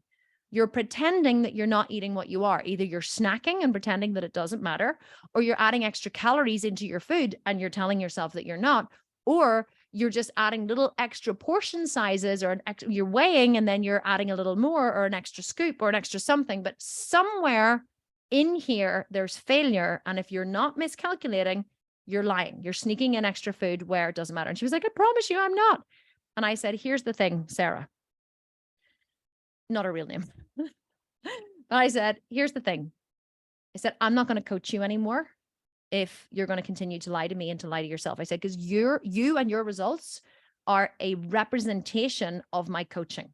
And if you get to the end of this 16-week shred and you say, it didn't work, then you're going to blame me. And not that I care if you blame me, because I know that my coaching is sound, but I can't have you walking around saying that you were coached by the Sculpted Vegan and that the program didn't work. So I'm stopping the coaching now. And she was like, no, but you can't do that. I said, I absolutely can. And I'm stopping your payment. I'm letting you out of your contract because I'm not going to continue because I can't work with a liar. And whenever I said that to her, because I cannot, I was really tough with her. And I said, I cannot, and I will not work with someone who's going to lie to me. So either you start to admit where you're lying or we end the relationship here, today, and now. And she broke down in tears. And I just let her cry. And I didn't try and stop her or make her feel better or whatever. And she said, you're right. I probably am sneaking in extra food. And I said, great. Tell me how you do it. And she said, and she started to tell me, like, I guess, and I said, okay, talk me through the real day's food. Well, when I'm making my protein shake in the morning, I know you said 2 scoops, but I always add half a scoop extra. And sometimes I'm hungry in the morning, like I'm really hungry and I don't think that a protein shake is going to cut it. So I'll throw in half a banana.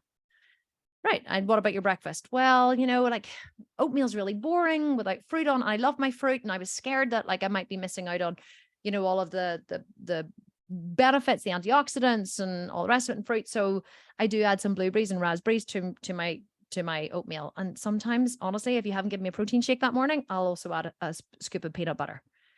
And then sometimes some chopped pecan nuts as well, she was telling me. And so so once I held her accountable to the lie and the floodgates opened, she started to be super honest with me. And all of these little things. And she was like, sometimes like whenever I'm stressed during the day and work, like I'll have like a square of chocolate. I keep like chocolate in my drawer. I just have one square. And she didn't even want to look at how many calories one square was, but the dark chocolate that she was eating, I think was 50 calories per square. Sometimes she was having 2 or 3 squares over the course of the day. That's 150 calories a day in 3 squares, or 100 calories a day. So we actually, once she started being honest, I was writing everything down, and it worked, and it actually worked out that she was eating sometimes up to 600 extra calories per day. And it was massive but here's the thing, right? I didn't give up coaching her because she had decided to be honest with me. And only when she was honest did I actually get to work with the real Sarah. Because up until then, I wasn't working with the Sarah who actually wanted to look like me, Kim Constable. I was working with the Sarah who wanted to look like me, but not the part of the Sarah that wanted to hold her back. Because all of us have a dark side. And it's the dark side that sabotages you, or the dark side of you that sabotages yourself. But the problem is we don't want to admit it. We don't even want to admit we have this side. We don't even bring this side to the coaching relationship because of all different reasons, most of them rooted in fear and shame. And that's why I talked about failure first, because the dark side is rooted in fear and shame. And that's the side that we don't want to look at.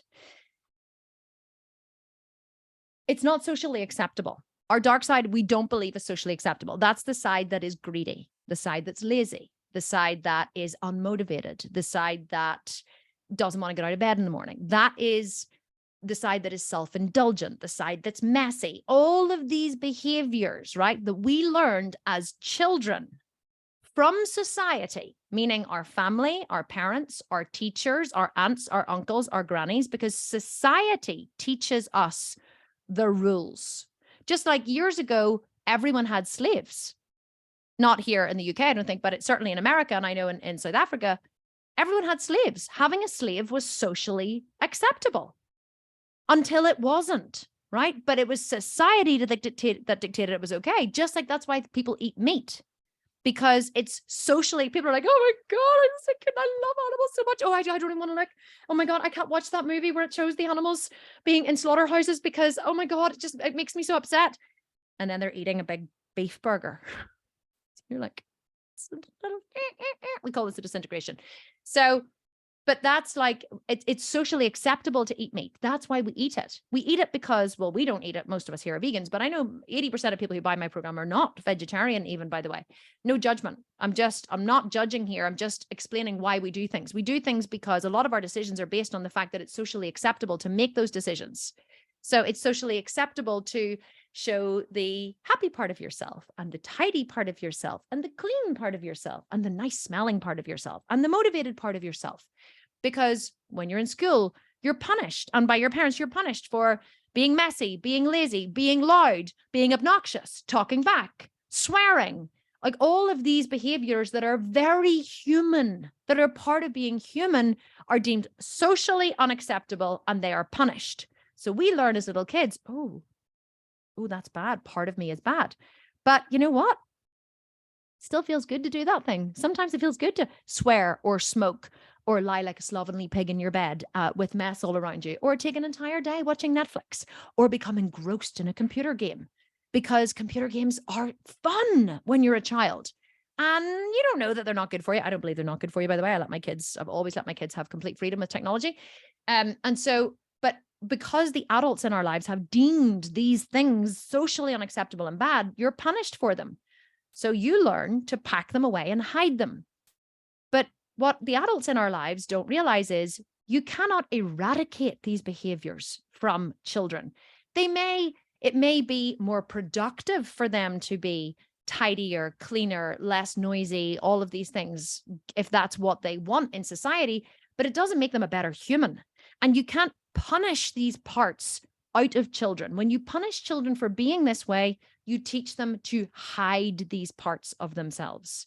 And this is partly where our fear of failure comes from, because whenever we're young and we fail, we try something and it breaks. My friend said this thing the other week and it was amazing. She said, the best gift you can give a child is to put them in an environment where they can touch anything they want.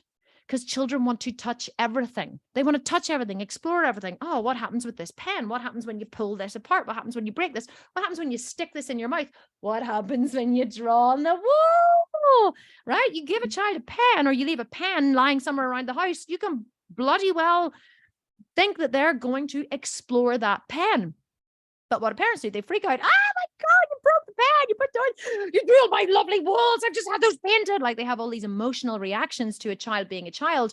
We don't know why they're having an emotional reaction. We're like, what the fuck is going on here? This crazy bitch is going mad. Our fight or flight is triggered and we're scared. And so we don't know why it's bad, but suddenly we know there's something about this pen is bad. And I'm not sure what it is because mommy shouted and screamed.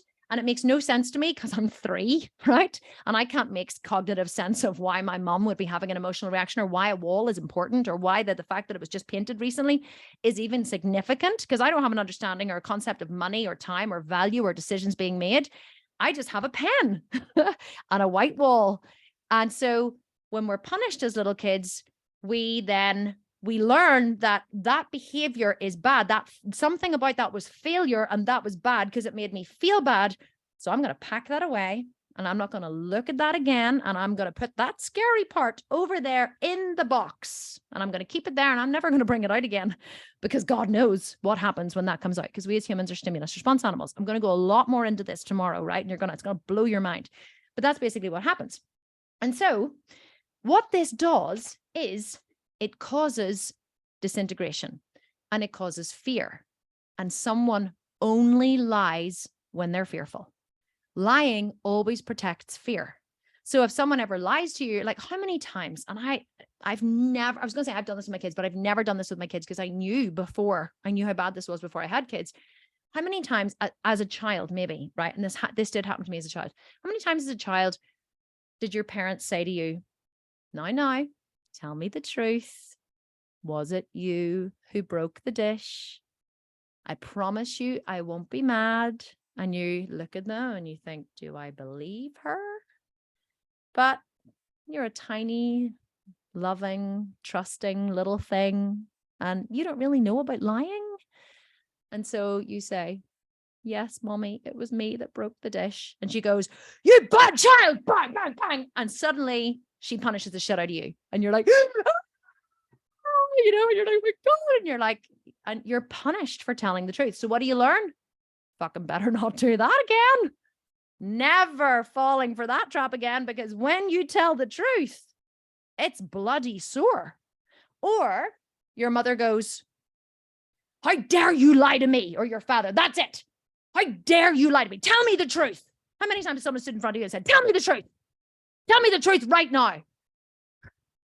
They're angry before you've told them the truth, right? Do you ever really feel inspired as a child to actually tell the truth if they're already that angry with you before you've even told it? And then we wonder why, as adults,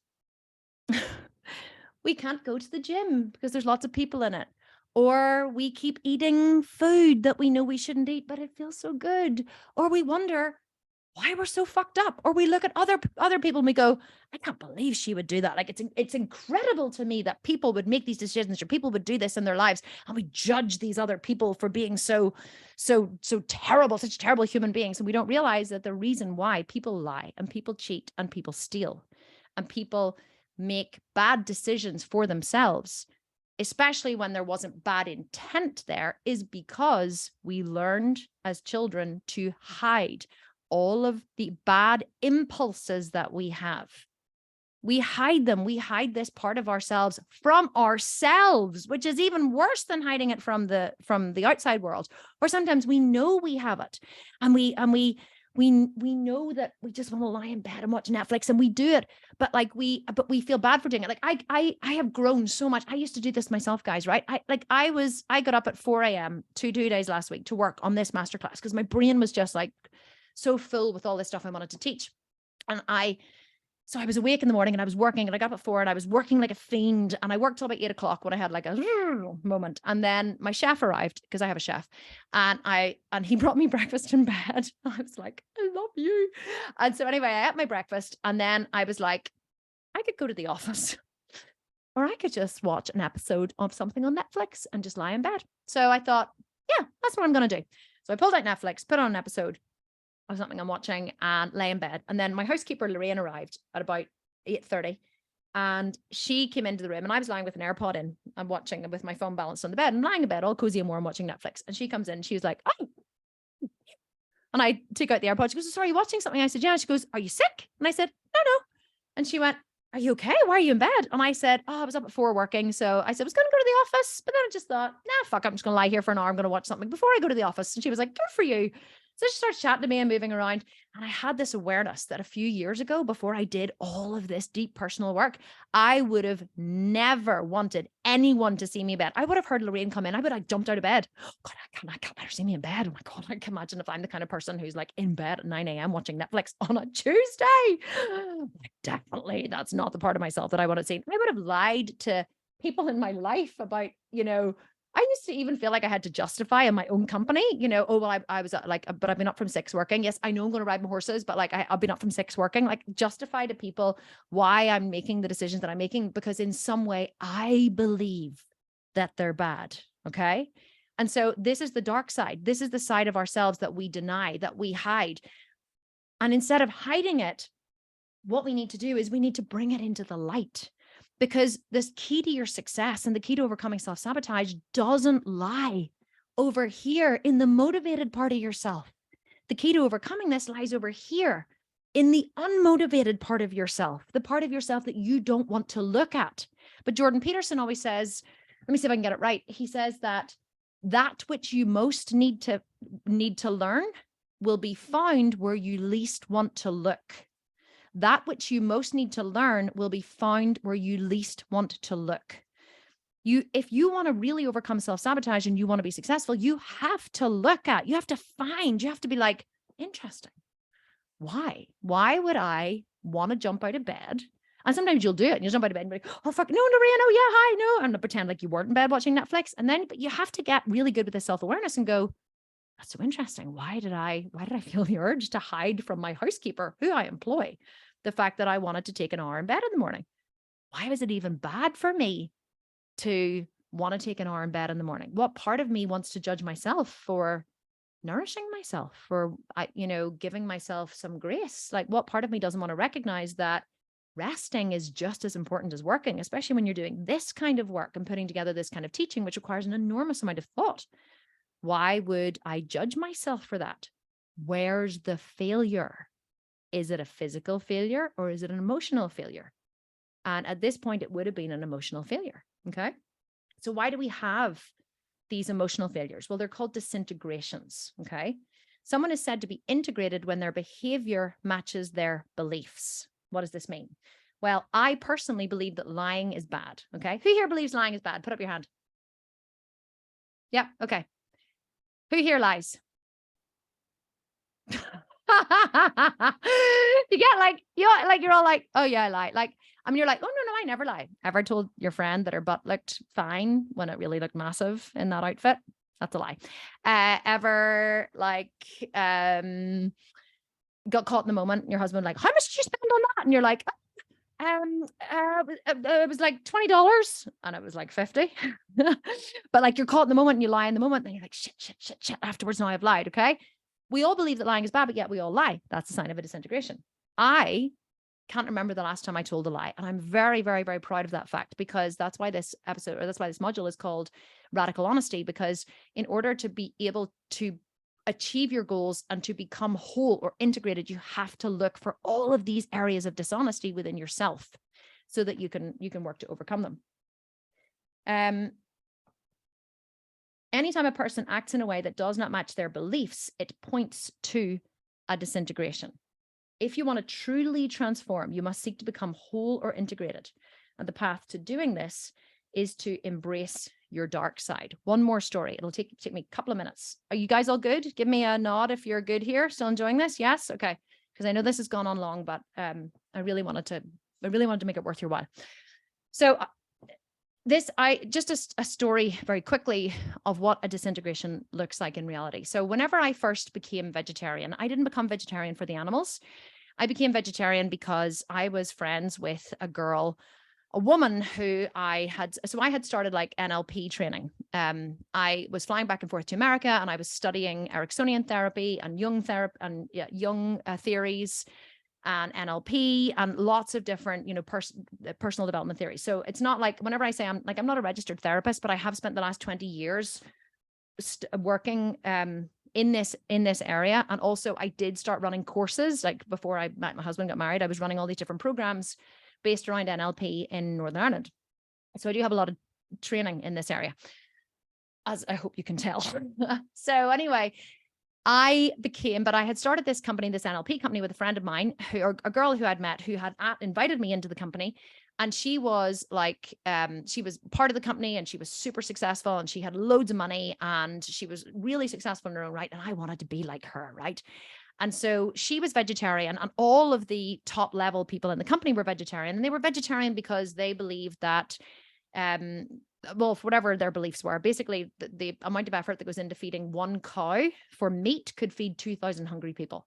So because that grain could feed 2,000 people, the grain that goes into feeding one cow could feed 2,000 people. So they were vegetarian from an ethical standpoint. And so whenever I joined the company, I became really self-righteous. I was like, well, I am now going to be vegetarian too, because I believed that if I was vegetarian, that I could be just as successful as my friend who'd built this fantastic business. And so I was vegetarian. But because I hadn't become vegetarian for anything other than a reason that I wanted to be successful, it was fucking hard, right? It's really hard. It's kind of like you guys who decide that you want to become really fit, or, start a business, and then you're faced with getting up in the morning at 5 a.m. You're faced with your own limitations, and it's really hard to overcome them. And I struggled for a long time going to family parties and all these different restaurants, and veganism was not as big as it is now. So there weren't as many options as there are now. And I really did struggle in many different times, but I hadn't, of course, thought forward and mitigated all the risks and mitigated all the times when I would, and have a strategy in place to be able to mitigate the risk whenever it did come up, and I would have to choose my vegetarianism over my desire to eat meat. So Ryan and I we weren't together that long. Ryan and I were only together 2 weeks when I got pregnant. Didn't find out I was pregnant 8 weeks later. But anyway, we got together at the end of January, found out I was pregnant at the start of April. And so it was kind of like a whirlwind romance. We're now married with 4 children, very happily, I'm glad to say. But I was very quickly bumped from, he was like best man at one of his friends. He was like MC. He was doing like the microphone and inviting people in for dinner and this kind of stuff in one of his friends' weddings. Whenever Ryan and I got together, obviously the wedding had been planned for a long time. I was invited to the evening do, but then when I got pregnant, I was very quickly bumped up the list to be invited to the actual wedding, because now it meant more, right? So anyway, this wedding was in Donegal, which is about a 3-hour drive from Belfast. And Ryan had to go up a couple of days beforehand, but he said to me, why don't you drive my car up? He said, I'll go up with Bryn. And he said, you can drive my car up the day before the wedding, and then we can travel back together. And I was like, great, excellent, sounds great. So I'm pregnant and driving this cracking wee, like fast Subaru that he was driving at the time. And so I'm driving up to Donegal, but I'm like driving on my own, and I'm pregnant, and they didn't have sat nav in those days. So I'm like trying to like follow a map, I think. And this is like 20 years ago, 18 years ago, 19 years ago. So I'm trying to follow a map, and I'm driving through these back roads in Donegal, and or maybe it did have a sat nav, can't remember, but it was a kind of scary-ish, right, kind of time. And I'm pregnant. And so I'm driving along, and as we get into Donegal, it's like the back arse of nowhere. It's not like, you come across like these massive service stations with loads of food and coffee and whatever. And so I was hungry when I left, and I kind of thought, oh, I'll get something along the way. And as I got more and more into Donegal and these windy roads and there's nothing around, I'm like, holy shit, I'm starving, right? So by the time I actually found a service station or somewhere that I could stop, and I was eager to get there too, I was absolutely starving. So I found this thing, and I went in anyway, and I thought, I'll just get like a sandwich, or I'll get something. So I walked in, and they had this hot counter, right? Just like a little tiny, like a little hot, like oven thing right beside the counter. And it was filled with all these pastries and different things, and sausage rolls, which I love sausage rolls with brown sauce and dipping it on, delicious. And anyway, they had this thing called a ham and cheese jambon, right? Really doesn't even make sense, because jambon means ham in French. But anyway, they called it ham and cheese jambon, and it's like a pastry with like gooey runny cheese and little pieces of ham through it, like bacon really. And oh my God, they used to be my favorite thing to eat.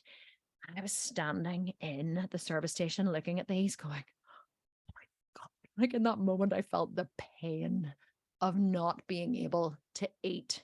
I just wanted to buy this ham and cheese jambon, right? Because it's so greasy and cheesy and salty and just delicious.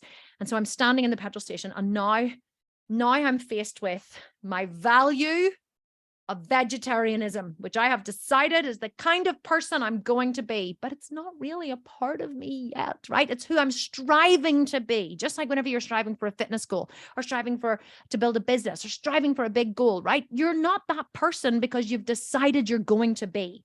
That's the person you want to be, okay?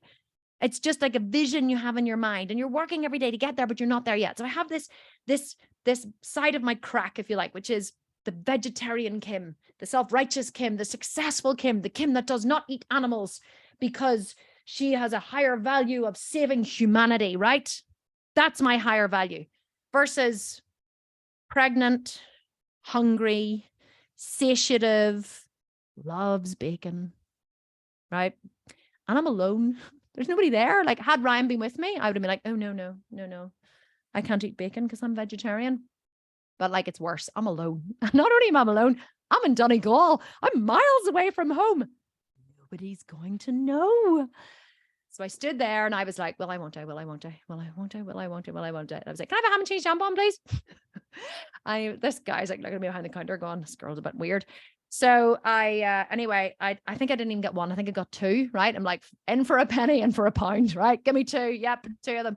So one's never going to satisfy. Once I've made this decision that I'm going down the rabbit hole, does one ever satisfy it? No. Once you've made the decision, you're all the way in, both feet soaking wet in the water. It's warm. There's cocktails. Let's go, baby.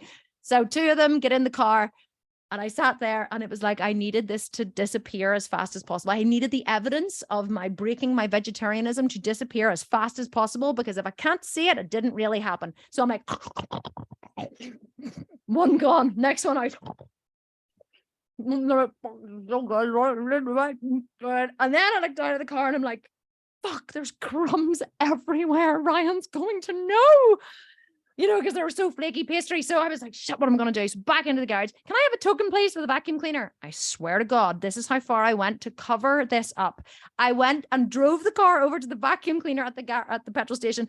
And I was vacuuming the bloody car so that Ryan would not find the pastry flakes and be able to say to me, what were you eating in the car? Because then I would have to lie, right? And I really didn't want to have to lie, because that would just be like shit on top of shit, right? So I vacuumed it all up.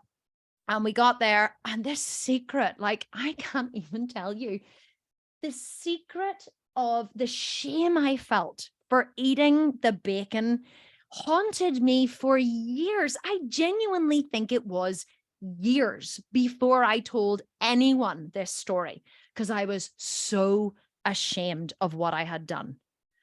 Who here can relate to this kind of story? Hands up. Yes, you're all like, absolutely, Kim, right? Now, here's the difference. Here's the difference. Was that self-sabotage? Well, yes, you could say that it was self-sabotage, right? Did I do it many, many, many times in my role in my goal towards vegetarianism? Yes, many times. Did I tell anyone? No. Why did I not tell anyone? Because I was ashamed. Do you know what the best thing I could have done was? If I genuinely wanted to be a vegetarian, instead of wanting to be a good person, which is what I wanted to be, and even if I did want to be a good person, the best thing I could have done was got to the wedding and with radical honesty said to Ryan, oh my God, I had a ham and cheese jambon on the way. Not one, but two. And then I vacuumed the car afterwards to cover it up. And do you know what Ryan would have said? You stupid dick. Like, what did you do that for?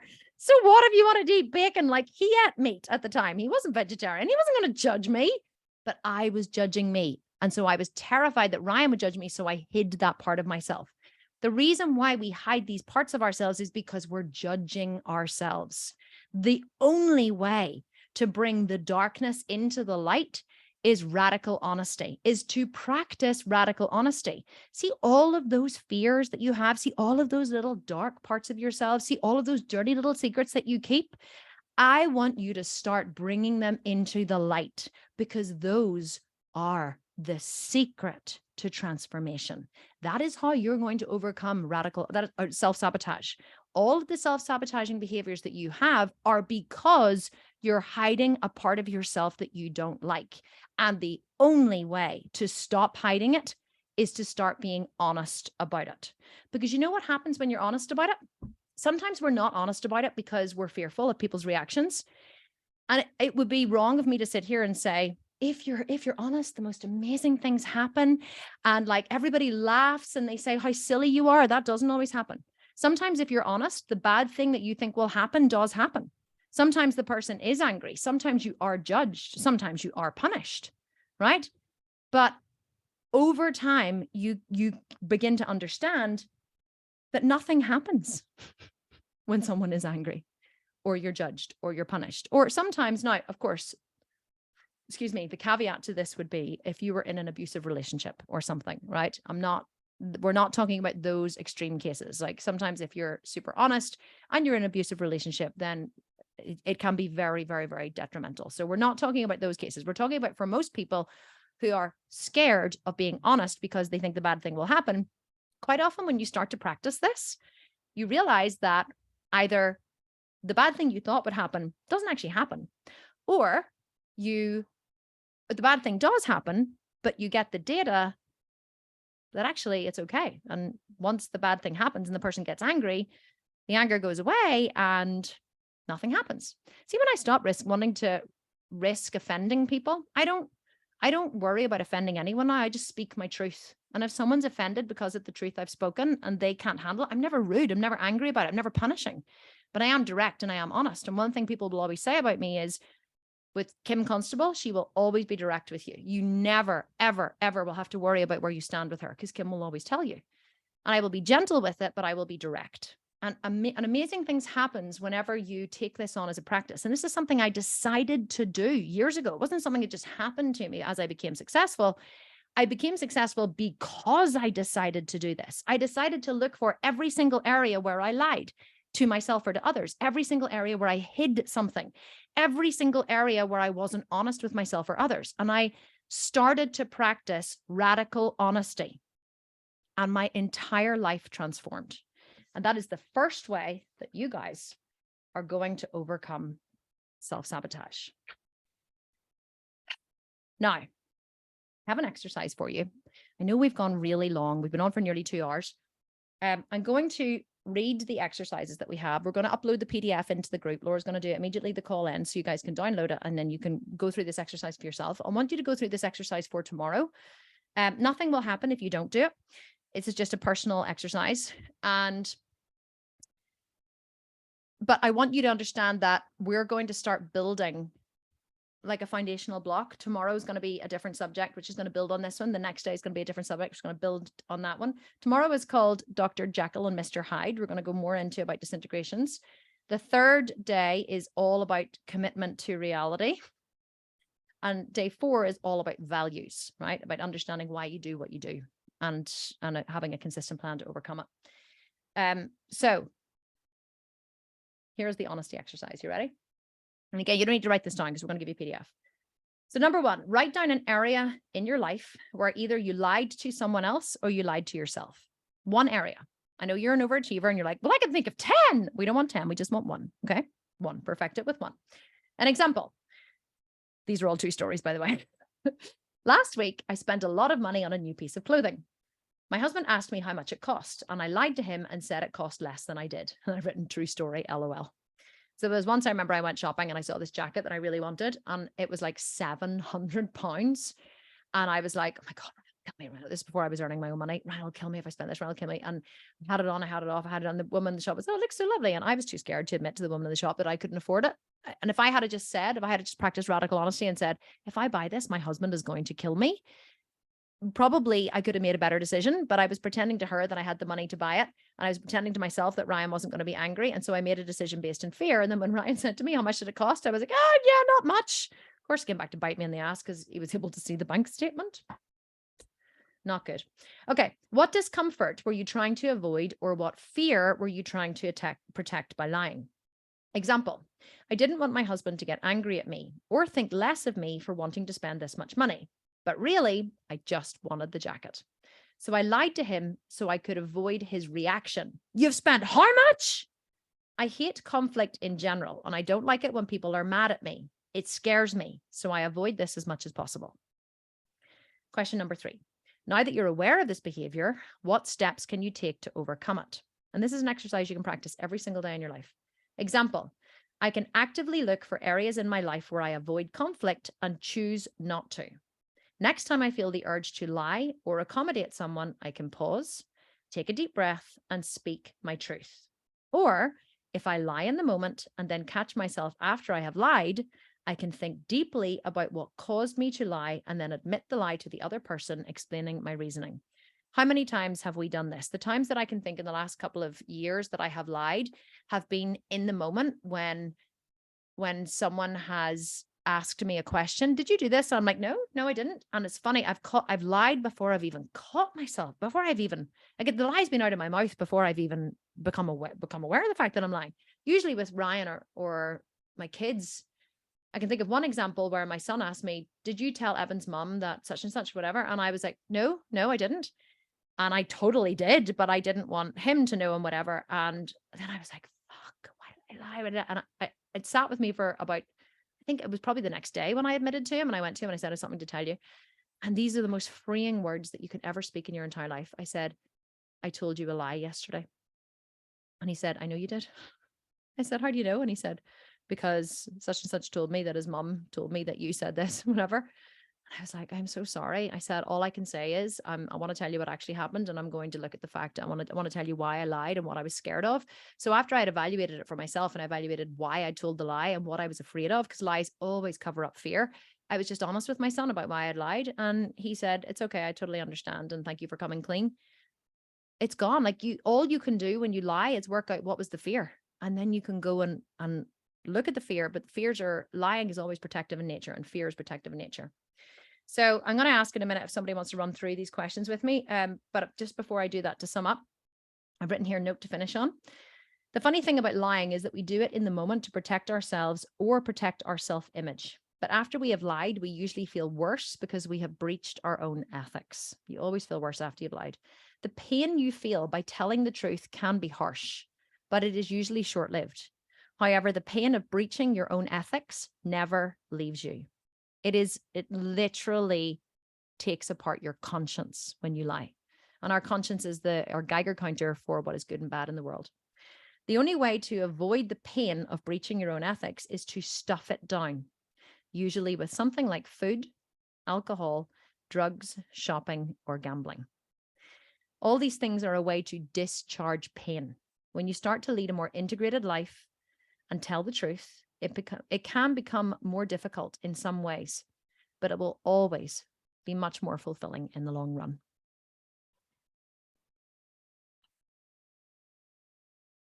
Done for the day. Are you all emotionally exhausted? Okay, I don't know what I expected, but wasn't that? Tell me in the comments, because I can't unmute everybody, because there'll be carnage. Was it what you expected? Did you guys enjoy it? Totally left field. You're like, totally blindsided me, but actually can totally see where you're coming from. Is this masterclass open to men? Absolutely, 100%, Risha. It's open to everybody. Men, women, everyone. Guys, I'm going to ask if you, I'm going to ask if one person wants to go through. Actually, Laura, I'm going to get you to go through the honesty exercise. Is that okay? Would you open for it? I'm going to unmute you, because I know that, because I don't want this to go on any longer than it needs to. And I think just watching someone go through the honesty exercise is actually insightful. And Laura obviously works her stuff. Everyone in the company has a coach that they work all of their emotional issues with. And yeah, and so Laura is used to this process, which is really good at it. I was going to ask something else there, but I can't remember what it was. Oh, yes. The other thing I was going to say was, you guys, whenever you're going through this exercise, I want you to, if you're struggling with it or you're not sure about it, I mean, if you want to post your answers to it in the group, you totally can. If you're like, I'm all in for the honesty, here is my true self, then by all means go for it. But if there's something that you're struggling with, you're like, I'm not sure, or Kim, can you help me with this? Here's an area where I lied, but I'm unsure about the discomfort I was trying to avoid. Can you help me out? the coaches and I, like I said, everyone in the company works with a coach or they work with me. So we're all primed to be able to help you guys with this. So if you're struggling with the questions and you need help in the group, that's where I want you to go in the group. And I also want to encourage more people in the group to sign up, because do you not agree? Everybody needs this information. It's only when you start doing it, you're like, oh my God, this is so valuable. And it really is life-changing. And if you allow yourself to do this work daily in your life, it will be life-changing for you. So like I said, that's why we didn't create a separate separate paid group for this, because we want to let the mindset series be an area where everybody can expand and grow and practice radical honesty. And if you don't do it anywhere else in your life, do it in the group. Practice radical honesty in the mindset group, because it's a safe space for you to be able to do it. Because even if you were punished by another member, we would absolutely shut that down immediately, because we're highly on the ball about what we allow to stay and what we don't. Okay, Laura, can I hear you? Do you have an area in your life where you lied to someone else or lied to yourself that you're willing to share? Can be anything, any tiny little thing. I have something from, I think, last week where... Hang on. Let me close this door so I'm not getting a... I'll close mine. Yeah, because you're in the other office, so I don't want to get a feedback. And you close yours too. I have something from last week where I hid something from you. Ooh, would that count? Juicy. It's not that juicy what the thing was, but I noticed that I did it. Tell me. So Kim loves the office to be you like it to be in good order, and you started clearing tidy, through, meticulous, OCD, tidy, yes, and everything. And there was she discovered the cupboard under the sink in the office, which was very disorderly and a bit crazy. And there was a moment where you were going through it, and you pulled out the soap dispensers, which had the tiniest wee bit of soap left in them, and you were like, there's one soap dispenser. Then you were like, there's 3. And that was me. 3 empty pumps of soap. I had a moment where I was like, and where it was in so many other aspects of my life, I would be like, it's me. I did that because I did that in case we ran out, and somebody so it was a logical thing in my madness of putting these under here. But I had this moment where I felt like myself clamped my mouth shut, and I was like, and because I think I did. I think I was like, why are there 3 empty bottles of soap under here? Like the bathroom. And you didn't. Okay, so you didn't want to be honest about it. Yes. Okay, perfect. I love it. Okay, so what discomfort were you trying to avoid, or what fear were you trying to protect? So what were you trying to avoid? Why not just go, that's me. I keep the empty dispensers for what was the reason? Just in case we ran out, and then I don't know if we were going to scrape the barrel. All 3. That is the funniest thing I've ever heard in my entire life. Okay, so what discomfort were you trying to avoid by being dishonest, or by not being honest? Because you weren't dishonest. Because if I had said, Laura, was this you would have said yes. Yeah. So I think actually, just let me clarify for a second here. I think we have to understand there's a difference between not honest and dishonest. Okay. So dishonest is where someone asks you a direct question and you say, no, I didn't. Or if I said to Laura, was this you? Or do you know why these are here? If Laura had said, no, I have no idea. That's dishonest. That's intent to deceive. That's dishonest. Okay. So not honest is where I go, oh my God, why are there 3 bloody soap dispensers under here? And Laura goes,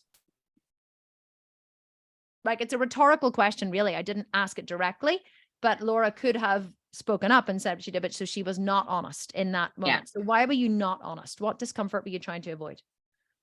Like a punishment or judgment. You didn't want to be judged by me? Maybe, yes, because you don't punish. I do know that while I've done that in the past. So I guess like a judgment.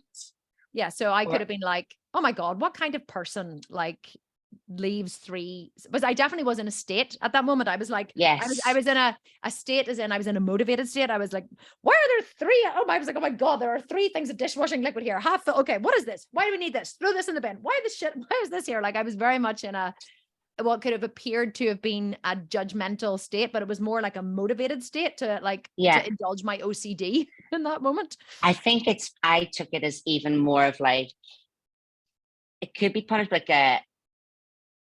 not that you were angry, but like it could like a risk, or you're a bit more like, oh, because What did you it, were did it more, remind you of anything? Was there a parent ever like oh, that? my mum. Yeah. Oh, the old, all Yeah. roads lead to mum. That's what we Yeah. always say. So Yeah. your mum would have done that kind of thing whenever she was intending to punish? It was more of that, well, Like a passive aggressive kind of thing? a Like, passive aggressive, like it was like a feeling of like, I could feel it coming. You were watching out for, maybe one of my brothers had done something, or maybe I knew I'd done something, like just that feeling of like, oh, a bit on edge, like something could happen here. oh, I love that. So people who are passive aggressive don't directly say, okay, guys, who was it? Like because I'm the kind of person, like if I actually want to find out who did something, I'll just say, guys, there's 3 empty things here. Who put these in here? And then I would have asked the question. But people who are passive aggressive go, for God's sake, why is this in here? Why is this the way? Why is this fucking pen on the table? Why? And what they're hoping to do is that my judgment of the situation will cause you to feel so bad that whoever it was will feel punished and never do it again. But I won't actually have to make myself uncomfortable enough to be able to say, who was it did this, and directly punish. So I won't ever have to risk being wrong or risk an interaction with someone, because I'm actually fearful of interactions. I'm actually fearful of other people's reactions or anger. So that's why I passive aggressively punish, right? Silent punishers do this. Accommodators do this. So you were afraid that you thought I was actually silently punishing you, and you were afraid of me.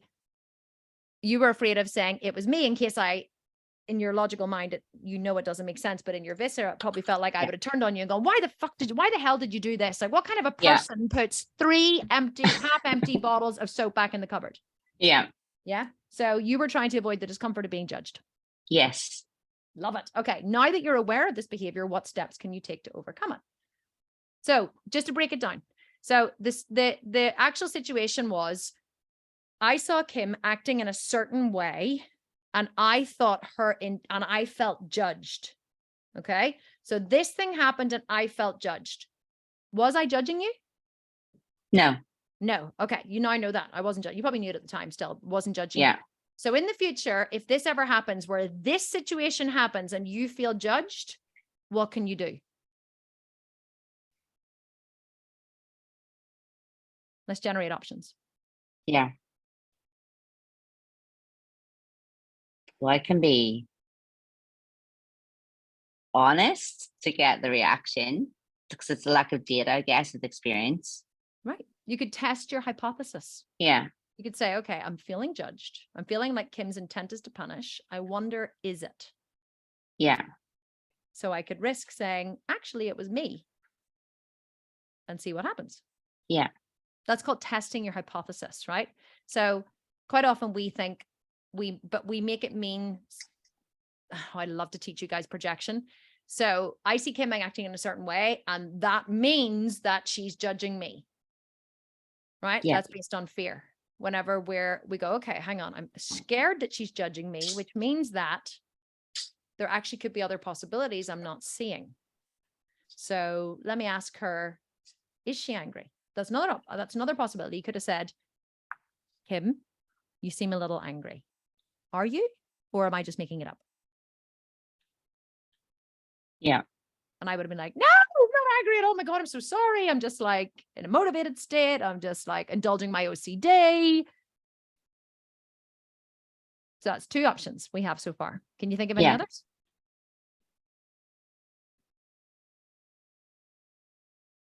Well, I can look at my reaction of why, because what's clicked for me, if you discussing sort of the 2 sides of ourselves, like I am messy, but I try to pretend I'm not messy, so that was me judging. So in that moment, when you find I connected that somehow to like mess, and it was the judgment of being like, I made that mess. I was like,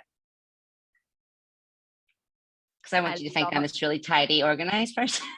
So here's another thing you could do. You could look at all the areas in your life where you judge yourself for being messy, and practice being radically honest with those around you. Let Scott come to your house when it's a fucking pigsty. Like, don't tidy your bedroom one day. Leave your dishes all over the sink.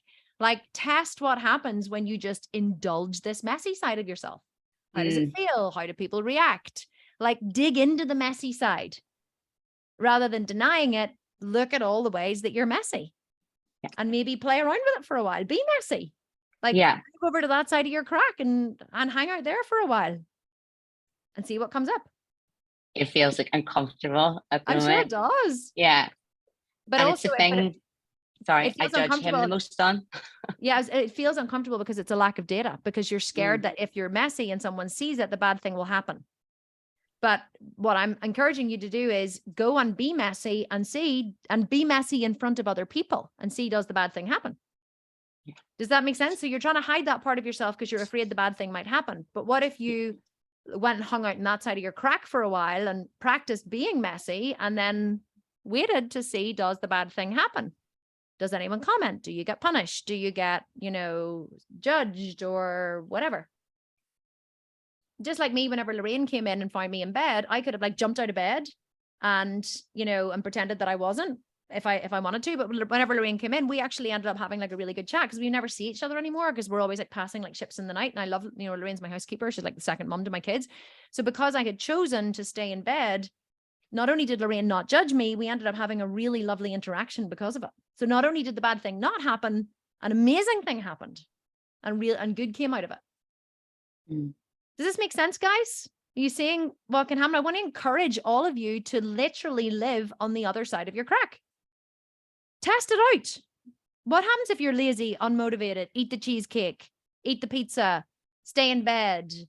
All of these ways that you judge yourself. Someone's asking, what if it's to yourself that you're being dishonest? Well, Laura was being dishonest with herself because she didn't tell anyone. So she was being honest with me, but she was also being dishonest with herself. So the same thing is true. If you're being dishonest with yourself, you're not really being dishonest with yourself because it's always with someone else, right? Because if you're being dishonest with let me think about this. If you're being dishonest with yourself, it's still the same. There's still fear under it. There's always fear under it. You need to ask yourself, what are you afraid of happening? You need to go back to this. What discomfort are you trying to avoid, or what fear are you trying to protect by being dishonest with yourself? And only you can answer that. And it's the same with Laura. Laura was trying to avoid being judged. Why was she trying to avoid being judged? Because she didn't want to be punished.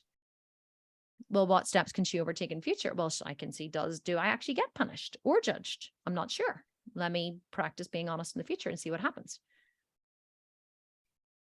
Yes? You guys getting it? Sarah's saying, oh my God, this resonates with me. My walk-in wardrobe is messy and I feel uncomfortable. I don't want anyone to ever see it. I try to keep my house super tidy, but I never get to the walk-in robe. Well, you know what you should do, Sarah? You should go around telling everyone. Do you know that my walk-in wardrobe is really messy? And you know what they'll probably say? Oh, wow, that's great. It's good for you. It's so funny whenever we start like being radically honest with people and we think that this really bad thing is going to happen. Like, it very rarely happens. It's like no one is perfect, but yet we hide these imperfect part of ourselves because we're afraid we're going to be judged. And sometimes people do judge you. Like, I get judged very harshly online by the vegans who aren't, who call me out, say I'm not vegan enough to be vegan. But I just am like, okay. And they just say to me, you should do this or you should do that. And I just say to them, you're probably right. I probably should. I just tell them they're right. And I genuinely mean it. They're like, you could be better. You know what? You're right. You're absolutely 100% right. I absolutely could be better. All of us could. And the day that anyone can say that they can't be better is the day they die, because we can always improve. So you're right. I probably could be better, but I'm doing the best that I can do. And I forgive myself for not being perfect because I'm human and I embrace the dark side of me. When you embrace the dark side as well as the light side, everything changes. But when you deny the dark side, it chases you everywhere your whole life. The only way to integrate it and transform it is to bring the dark side into the light and make it part of you, because it is part of you. It's just a part of you that you deny. But when you stop making it bad and start making it acceptable, everything starts to transform. So that which you most need to learn will be found where you least want to look. So find all the areas where you least want to look and start digging into them, bringing them out into the surface, talking about them, bringing them into your awareness. And I promise you, everything will change. Okay, guys, that's it for today. I want to tell you that I download the meeting chat after every meeting, and I read every single comment. So if you're writing comments and you're thinking I'm not going to see them, I am. So if there's ever anything that you want me to read and I don't get to it during the session, then know that I will read it in the chat afterwards. I just want to say thank you to every single one of you for showing up here today and for bringing your best selves to this meeting. If you love this, I would love it if you would shout it from the rooftops in the insiders group or in the mindset group, because genuinely, this is my favorite thing in the world to teach. And I just believe that if more people could truly understand this, not only would the world be a better place, but they would lead much happier lives, because we're so miserable because we just don't feel that it's okay to be us. And I really, really, really want people to transform that. And that is my highest goal. And my mission in life is to help human beings lead happier, healthy lives, and to feel proud of what they see in the mirror every single day and feel happy with who they are. So if I can give you even a smidge of that, then that will make me very happy. And I feel like my life is complete. Okay, guys. Sending you huge hugs and kisses. Laura, thank you so much for doing that exercise with me and being so vulnerable. Guys, I'll try and leave more time tomorrow. Can't promise that because I do like to talk, for questions at the end. But otherwise, if you have any questions, write them in the group. I'm going straight in there now. I'm going to be there answering questions, helping you guys literally for the next 24 hours until we meet again tomorrow. And I love you all so much. Okay. And thanks my team for being here. Hope you guys enjoyed it too. See you all tomorrow. Okay. Bye. Bye. Bye. Bye.